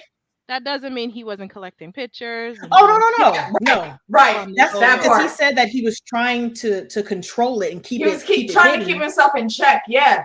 And then the shit happened, and he was like, "Well, shit. What you gonna do?" He was doing the things. He was doing the things that would still keep him off the radar. But I don't think he was actively like touching anybody until the shit fell apart. Until the apocalypse happened, and he was absolutely abusing every female child and woman in that settlement. And you see how few women there were compared to the dudes. Well, even that little girl who he slapped on the floor, her mama just sat there and looked. Girl, whose mom? Her mama sat there and looked, and then went to fix this motherfucker. I'm not supposed to gonna play. Like I said earlier before you came in, Medea was ringing hard in my head. We playing grit bowl now. Go on over there to the pot. The grits is hot. They are hot. Yeah, you put that one plate of that motherfucker dead into his face, into his eyes. I bet you he ain't gonna be able to do shit. I wouldn't want to waste the food. All you need is sugar water. She was eating her daddy. Nah, fuck that. All you need is sugar water. Sugar water is worse than grits. Uncle Charlie got a face full of sugar water. His face ain't never been the same. Oh dear. What Lord. happens with sugar water is it turns into like caramel. So when you throw it Yeah, on you, it it's sticks to your thick. skin. And when you try to wipe it off, it takes off the top layer of your skin. And it also, going into the eyes, it would blend in with Uncle all Charlie's that face ain't never been soft the same. tissue. Oh Okay, my Lesson God. he learned. you got a point. You got a point. He learned. And also, I feel the need to express, we here at AK Watch Productions, we are simply speculating. We're not saying that we actually know. Oh no, I know. Things. Oh no, I know. Mix. No, I know. She went through the proper paces, and it was determined that she was trying not to give us plausible deniability. There is no plausible deniability for this. That's what I'm saying. Like, it's fine to talk about it. I didn't do anything. No, it's not. No, it's not. Fine. It is fine. Doesn't matter. It doesn't. No. See what you're saying. When you didn't do anything, no, that could be misconstrued as you gave information that could be followed by someone else. No. Okay, homie, I work for the commissioners, which means I work with a lot of the judges that they do. You should know. That's what I'm trying to tell you. You should know. That's what I'm trying to tell you. Okay, that's what I'm trying to tell you. I work for the Highway Patrol. I'm gonna just go slowly on my own then, okay? Us here, myself at AK Productions, I am the only employee. I do not neither condone or reciprocate violence. He's been pineappling hard tonight. I'm saying. Okay, you know why Ron has known to be pineappling the whole night? Because Ron and I went to high school together. That's why he knows that. And no, this is like the first night he's been pineappling hard. Very, very little known fact, and I'll say it here and probably never mention it again, but we used to date in high school. Back in the day before I knew who I really was, it was me and this homie for a little bit. That's why he knows me so well, because pineapples. Every other comment is pineapples. Because this whole episode was pineapples. I'm like, it's pineapples. This whole episode was pineapples. No, thank you. I don't want it. Uncle Charlie learned a lesson. Don't do that. All right, continue, cuz. What else you got for us? Yeah, the rage when she killed him. I was like, is Joel gonna come in? We were all waiting for him to save her. Homegirl saved herself. She did. I was proud of her. I was proud of her. Absolutely. Sometimes you got to be your own superhero, and she did that. She did that. She did. Mm-hmm. She did. And I really appreciate it's a pineapple special. And I very much appreciate that she did that because, again, while I do have a lot of criticisms for some of the things that Ellie does, you can tell from this episode and compare it to the previous episodes, Joel has absolutely taught her some very important and good lessons on how to hunt, how to be self-aware a little bit, how to move on the snow. Again, you can't move on snow without crunching a little bit unless you're like stepping into footsteps that were already made. And David said, you snuck up on us and we didn't even hear you coming. That's a tribute to Joel. He taught her how to do that. Yeah. I'm just worried about what's going to happen to her. Like, how much is this going to affect her? Because I know she's not the same. She's broke. She's not the same after this. Not at all. And I'm wondering, he brought her back just from the brink. I think barely. She turned around and she saw that she was like better, and I was like, oh, that's all she got was words. She couldn't get a sentence out. Like she couldn't string it together. She was just like better, and then hug, and like. No, she's never gonna be the same. But she's always gonna want to hunt. She's always gonna want to fight. Like I just see that. If it's gonna be like a now. If you can search it on YouTube, I'm sure. But if you put the side by side up for how that scene played out in the video game and for the show, it's almost identical. Like a lot of one of the biggest things in this show that I've liked is they kept a lot of the original dialogue. And you could very clearly see, again, credit to Bella Ramsey, how much the face acting in that scene did. Like in the game, Ellie says, he tried to, and then she tapers off. But Bella Ramsey didn't need to do that. It was already clear the shit that she had run away from the state of shock that she was in. And I really, really liked how she played that. So yeah, that's my favorite part of the whole thing, when she was just like, she couldn't speak, but he knew, and she told him what she needed to within that not speaking, and all he could do was just hug her and be like, "Baby girl, I'm here." Like, and I hope they have counselors on scene while they're doing all this, because that she's not that old. This is traumatic. Like, it was traumatic. She's only 19. And I had to like take a minute. Like last night, I honestly didn't even want to get on the show because I was so triggered. And like, because I didn't know how to articulate what I was feeling at first. And I'm like, I'm gonna wait till tomorrow. So yeah, it was traumatizing. I hope they had like a counselor to like talk her through it before she did it, and then talk her down from it after she did it. Because there has to be still adrenaline triggered. I don't care how good an actor you are. No, see, that's actually reminds me of a small callback for the movie Precious when it came out, starring Gabrielle Savidi. Gabri is a good thing. Oh gosh, Citadel, yes, that's it. Yeah, when they were filming a lot of those scenes with her Monique, when Monique played her mother, he was off camera on the side telling her jokes so she would not like just fully hear all of that dark bullshit, and it would affect her as a human, because yes, it's a movie, they're all acting, but words are words. That shit, words are words, and that shit could really get in your head. So he was always there, very close, off camera, telling her jokes so she could get past that shit and not worry about it later. Yeah. So yeah, this scene, like I said earlier, it's to me anyways, this is the birth of Joel's second daughter. Like, this right here is where they really become family to each other. And lastly, but not least, brings me to my last point, Joel. And the energy of vengeance. Listen, and how it can be such a like driver. For fuck shit. She was like, "Good morning." You see how out of it when Joel dude went down in the basement and Joel wasn't on the mattress. I was like, "Oh, bro's dead. He's dead. He's dead. You're gonna die." That's all I kept saying was like, "You're gonna die. You're gonna die." As soon as she put that dagger in his hand, she was like, "Hey, they are coming. Do not fall back asleep, okay? If anybody come down there that ain't me, shake they ass and keep it pushing." And what happened? Homeboy came in. He saw that there was an extra room back there. He moved the shit. He went back there, and the camera panned in. Joel was not in that bed. You know where Joel was? Joel was just behind the steps, waiting for his ass to come through, and just whoop.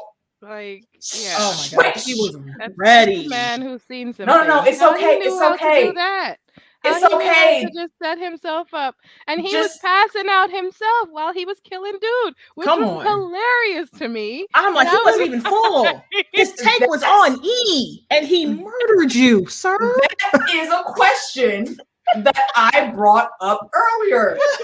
Tommy, because see, I thought it was both of them that were in the armed forces of the US, but we found out that it was only Tommy that was actually in that. So he run around here everyday life. What? Joel is just gangsta on GP. where the fuck were you training? Where was Joel training? And also, hard knocks, son. what the fuck was he training for? Exactly. That's like, my question.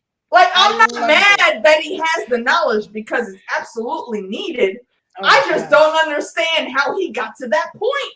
Yeah. Listen, my favorite part was the whole interrogation for Joel. He went in there. He was like, he put the knife in the dude's mouth, and he was like, "Point to where you are and where we are.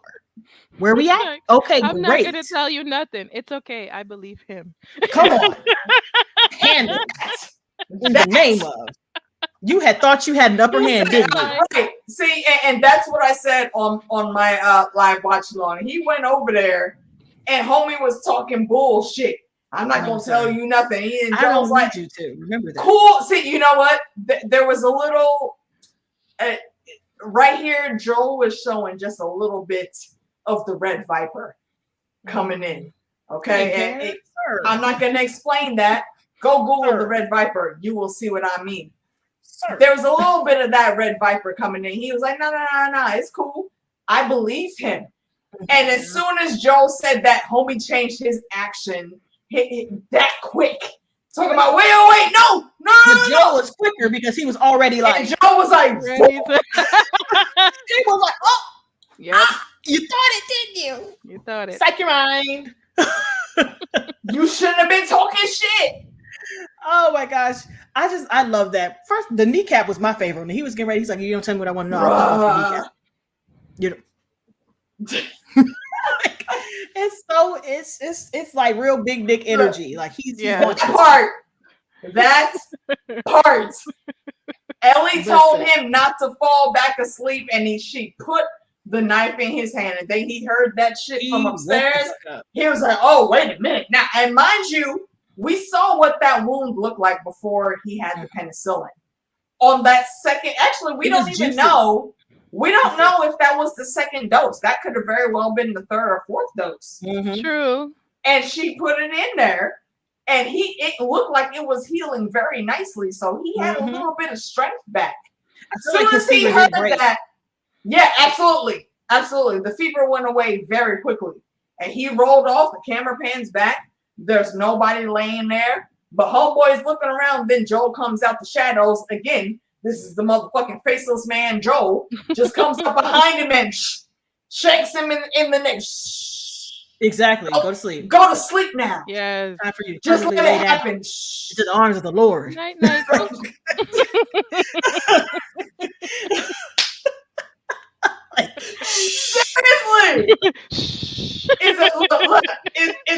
It's the best shit ever. Like, wait. Everybody go night. Everybody go night. Come on, let me get you a blanket. Also, just one point though. Where did he get duct tape from? Just asking. If it wasn't in his bag, I don't know. The only thing that I wait a minute. No, it wasn't in his bag. It was because remember his shoe was falling apart and he duct taped it together. This is true. And true. Also, yeah, I was gonna say that's probably part of the supplies that he got from Bill and Frank's when they left. Because he taped his shoe together with duct tape because it was falling apart. Listen, he was not a prepper. Bullshit. You shut the hell up, trolling, Ion.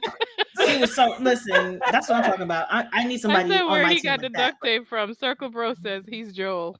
Right. That's the only explanation you need. He always got duct tape. Oh, Jackie C, my lovely ladies in the chat. Hello. Hey, Jackie.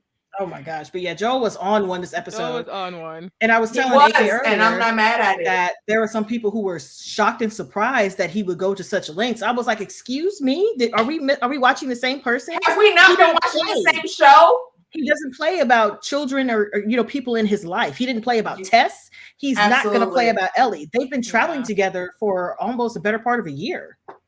They've been together for a while. It hasn't been like 2 or 3 weeks. It's been months.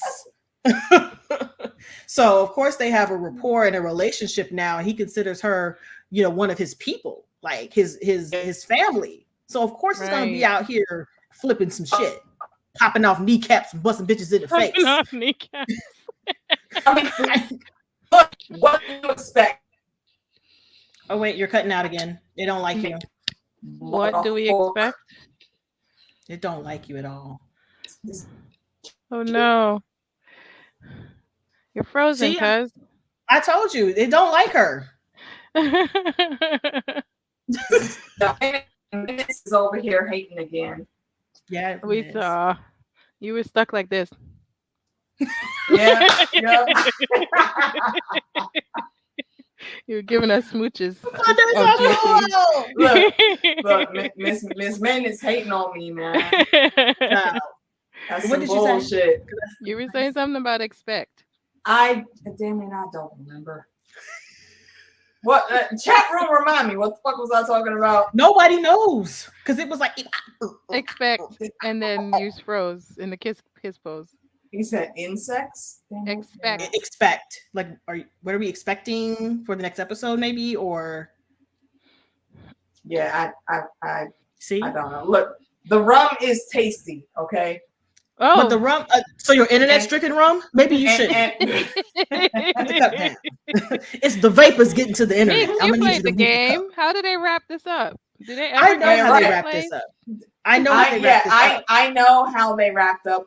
The end of problem first game. is I think that we need like a good There's- 2 to 3 yeah, episodes because there's still a more lot more. They're story. cutting out a lot of story to fit in the 9-episode thing, and they're That also part. adding a backstory into the next episode. So I don't, and Yeah. the next episode is only 43 minutes. It's right, only and the 43. one thing we've seen about all of these flashbacks, they've literally been whole episodes.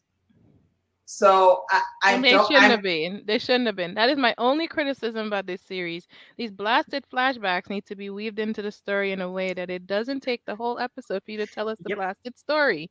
Sorry, Yep. I said blasted twice. Girl, 3 say it times again. Look at now. Lauren talking Yeah, about you. all right, wait, hold on. Yo. Show the homie Lauren's corner some love up in here. That is my sister from across the pond. But you were talking about how the characters were eating vegetables. Correct. Right, over in Scotland, always holding things down, being awesome and brilliant. If you're a poetry fan, I implore you to, go into my description. The links are already there. You don't even gotta, try to search and find them. But check out Lauren's poetry books on Amazon. You won't be disappointed. Yeah, because that's what we said about episode 8, or episode 7, where they could have like sprinkled this throughout the season to give us more time for like current day stuff. So hey, Gavin, I'm just wondering. The only episode that worked for a good flashback was 3. Yep. 3. Oh, true. God. Oh, very true. And one of the most heartbreaking episodes in media I've ever seen, and my absolute favorite for this season. Ugly cry. I was tired. Even I'm thinking about all the things that are coming for next season. It's gonna be hard for them to beat episode 3. I feel real bad for Abby character next season. It's gonna be a disaster. I feel so bad. It's gonna be so bad. Whoever they choose, I just hope that they're not on social media because it's gonna be a problem. Yeah, they need to go ahead and log off and just. And also, again, y'all, look, it's gonna be when bad. it comes to the actors that play this part, please know how to separate reality. Do not send hate. I don't think anybody here does that. Please, it's not us that's gonna be doing that. We don't do that. You know who's gonna be. True enough. And they don't watch Black women, so we don't. They're not here. True. You're right. That's valid. You're right. I have nothing to refute that, but I'm going to say it's still in the hopes anyway. Oh my gosh! That folks will not be ridiculous and they know how to separate fantasy from reality. Because I'm not sure if you know, Funda, how the second game was received. It was very mixed. It was very, very mixed with people on either side of this is great storytelling, and on people on the other side say this is trash, this is stupid. Like it was bad. It was bad. There's actually a scene that could have been added to this episode, because in the game, once this set of events happens, there's a fight that Ellie and David go through with the infected, but they chose not to show that in the show. I feel like it might cost more money because they've been skipping on the infected.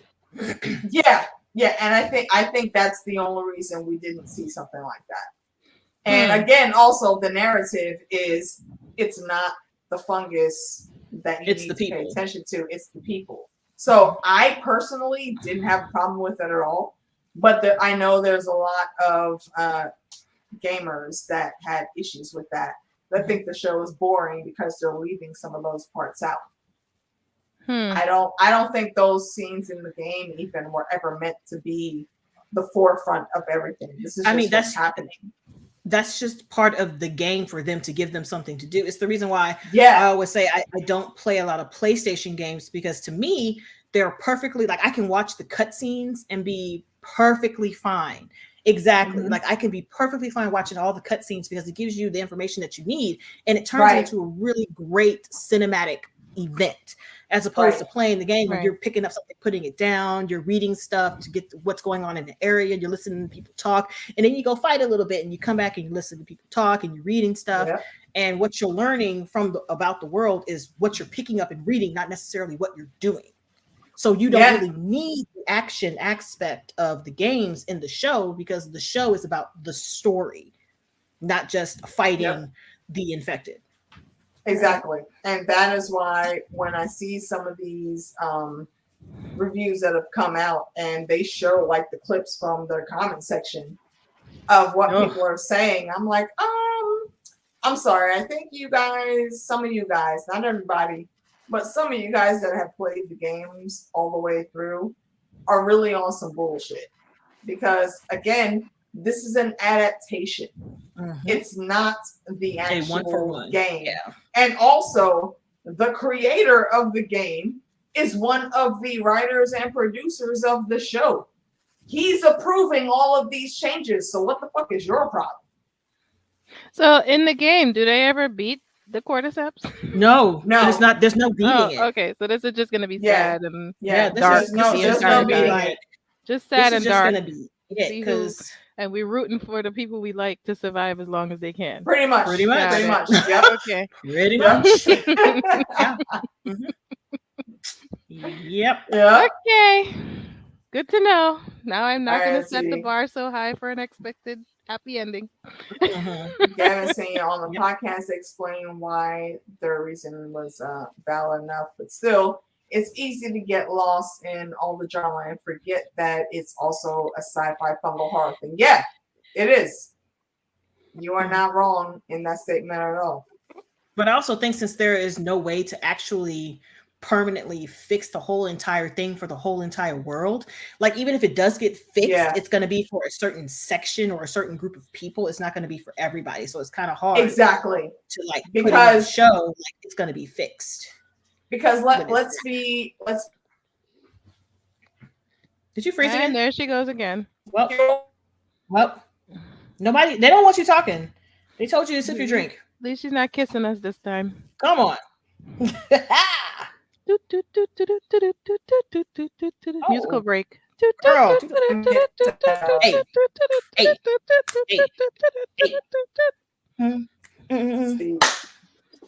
Why you stop? Oh, she's back. That's why. Okay, this is absolutely that bullshit. For fuck's sake. We were dancing. It's fine. Dance break. Listen, the hustle was happening, and I'm here for it. I do not appreciate this. See, look, Miss Minutes is trying to shut me down, man. Tell you go to sleep. Go lay down. I don't like it. Damn it. Again, what the fuck was I just talking about? I don't even know. You were That's reading the sad a comment, part. I think. What'd you say? You were reading a comment. Oh yeah, I think I was it from Lauren? I don't know. Okay, well, thank you for coming through, Lauren. You know I heart you. Ooh, who did a master's dissertation on this whole game adaptation, specifically on video game novels, and it touched adaptation translation over different formats. Oh, very good. Wait, hold on. Where is that? Who said that? Lauren's Corner.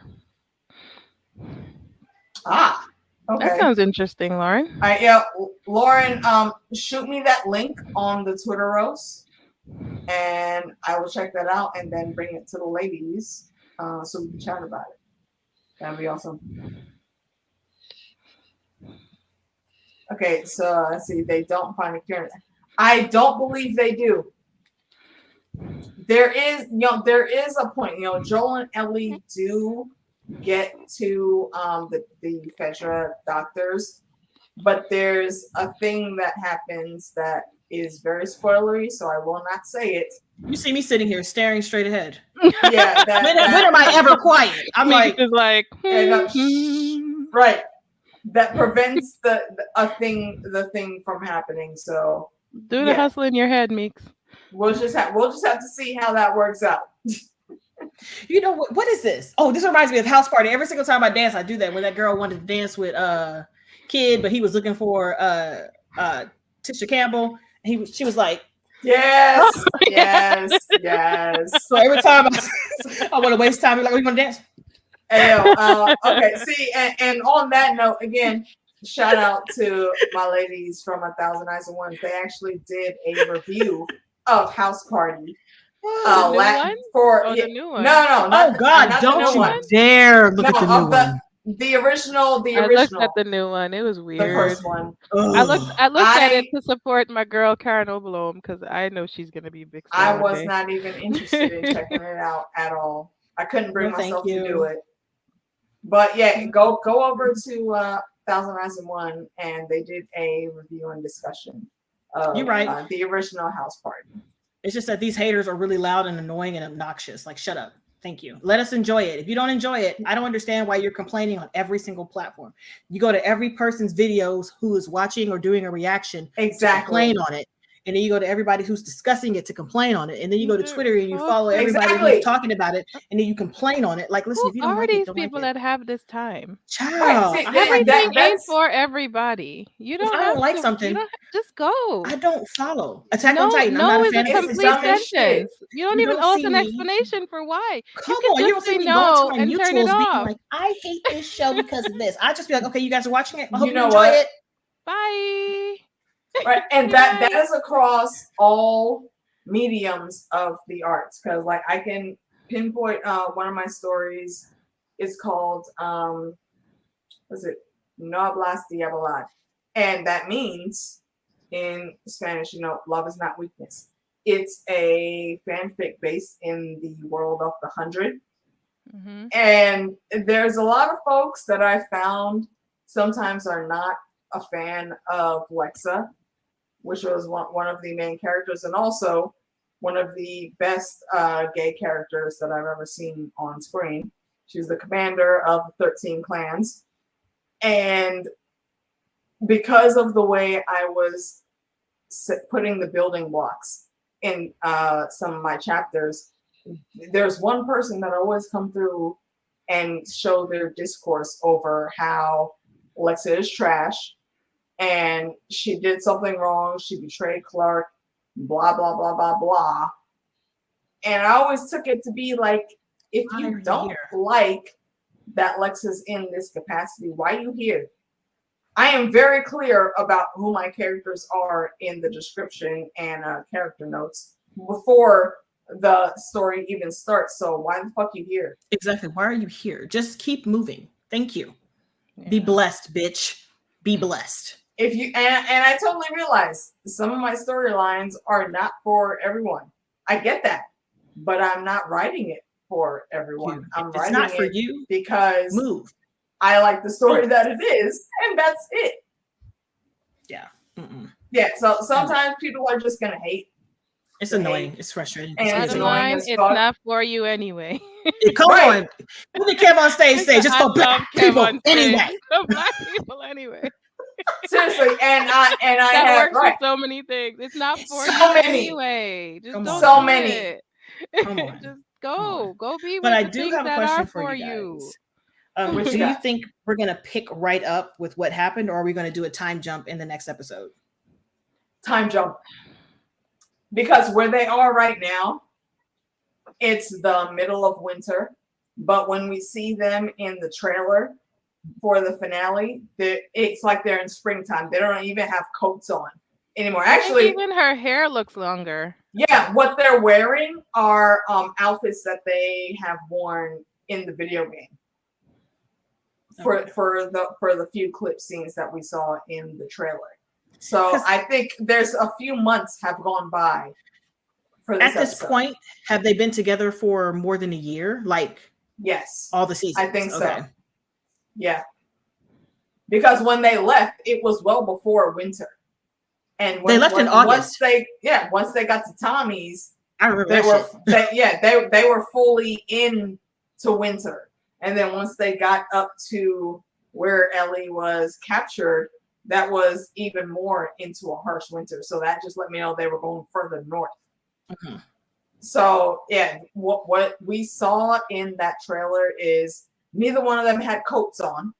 It was just like regular shirts and their backpacks. And they were going through the terrain, and the terrain did not show any snow at all. So I think And they it's were been going to a few Utah, months. right? I think they were going to Utah. And Yeah, Utah's to cold. find the fireflies. Yeah, It's a little hot over there, a little bit. It little gets bit hot warm. in the summer. Like this much. This much hot. In the summer, but not in the winter.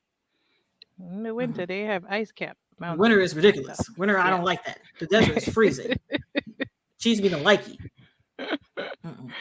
And yeah, in correlation to that, Lauren, absolutely. I'm busy. I'm booked and agree. busy because I'm happy. Ion says some people are wired for haterade. You're right.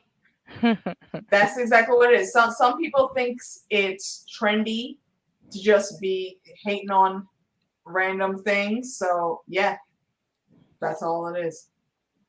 Mm-hmm. But yeah, I don't have anything else. Do you have anything else, Funda? No, I'm good. I'm sure y'all covered it in detail. Especially when you missed the library. Out. You should watch this. You should watch this back and listen to the library section. The library? Yeah, listen to the library section. It's fun. You gave books to read? Did you give it silent? No. Mm-hmm. Oh, here she goes again. Yeah. Eight.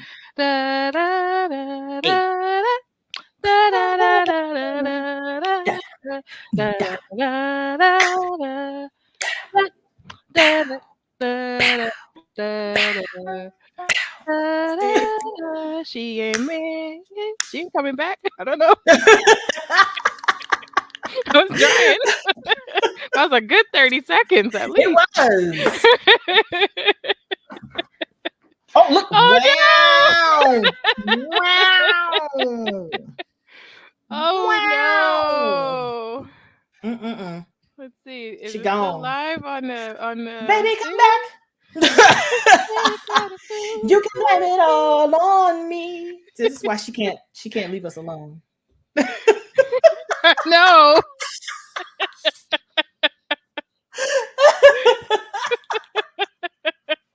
Oh my gosh. Oh my goodness. It'll be a whole like dance party by the time she comes back. Listen, look at Hey, hey, hey, hey, hey. See, that bullshit that Miss Menace be on, man. She be lurking in my chat room. Oh, shit. And, So funny. damn it, Ron. Give me your phone. Give me your phone. Go to fuck Not pimping right distress. This is that bullshit, man. I'm telling you, Miss Menace be on my ass over here. Listen, we're almost done, Miss Minutes. Chill. Yeah, right. Like, don't you do it. You better unfreeze. Thank you. Sign off. For fuck's sake. Oh my god. Any news in Red Matrix. What is going on? Last time I joined you was for House of the Dragon season ending. You know what? Did you speak in that chat room? Because your name is not familiar to me. So thank you. I'm glad you came through. Please do follow. We'll find something else to be entertained by. On a Sunday. I don't know what we're gonna do. Let's talk about this. Right, we got some other stuff coming up too. Oh my god. And all the focus. Wow, man, we need to get off here because your internet don't care. Yes. Your internet don't care about you or what you're trying to say right now. Completely disrespectful. Listen, you're giving us 1 frame per second. Come on. All right. But look at that. Y'all, in the meantime, in between time, I hope everybody has a great week. Child. I'm ready. I'm ready for the weekend. Too. The weekend. It's Monday. I don't care. I'm ready for Friday so I can have a weekend. I understand.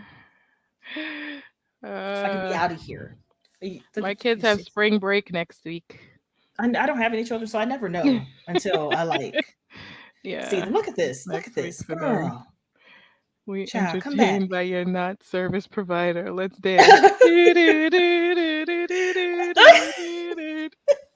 All the old school stuff coming out the woodwork. I don't know. This is just where my brain goes. I just go with it. Are you still frozen? Yeah, you're still frozen. Yeah. No. Okay. Yeah. It's not happening. Yeah. She's not back, Jackie. She's not back. It's all a farce.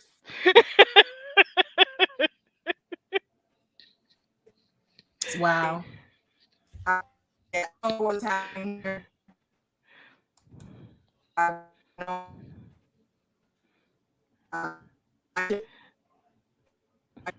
Do you want me and Meeks to wrap it? Girl. She sound like Johnny number 5. I know.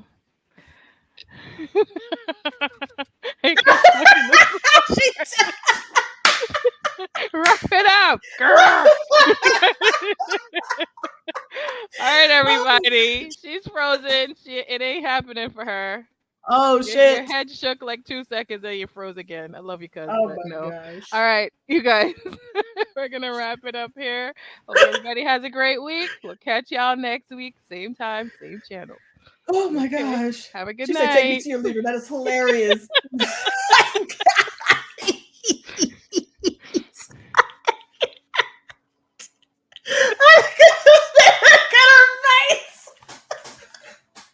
Oh, yes. Hit the like button. Subscribe if you're not already subscribed. Please and thank you. Okay, bye.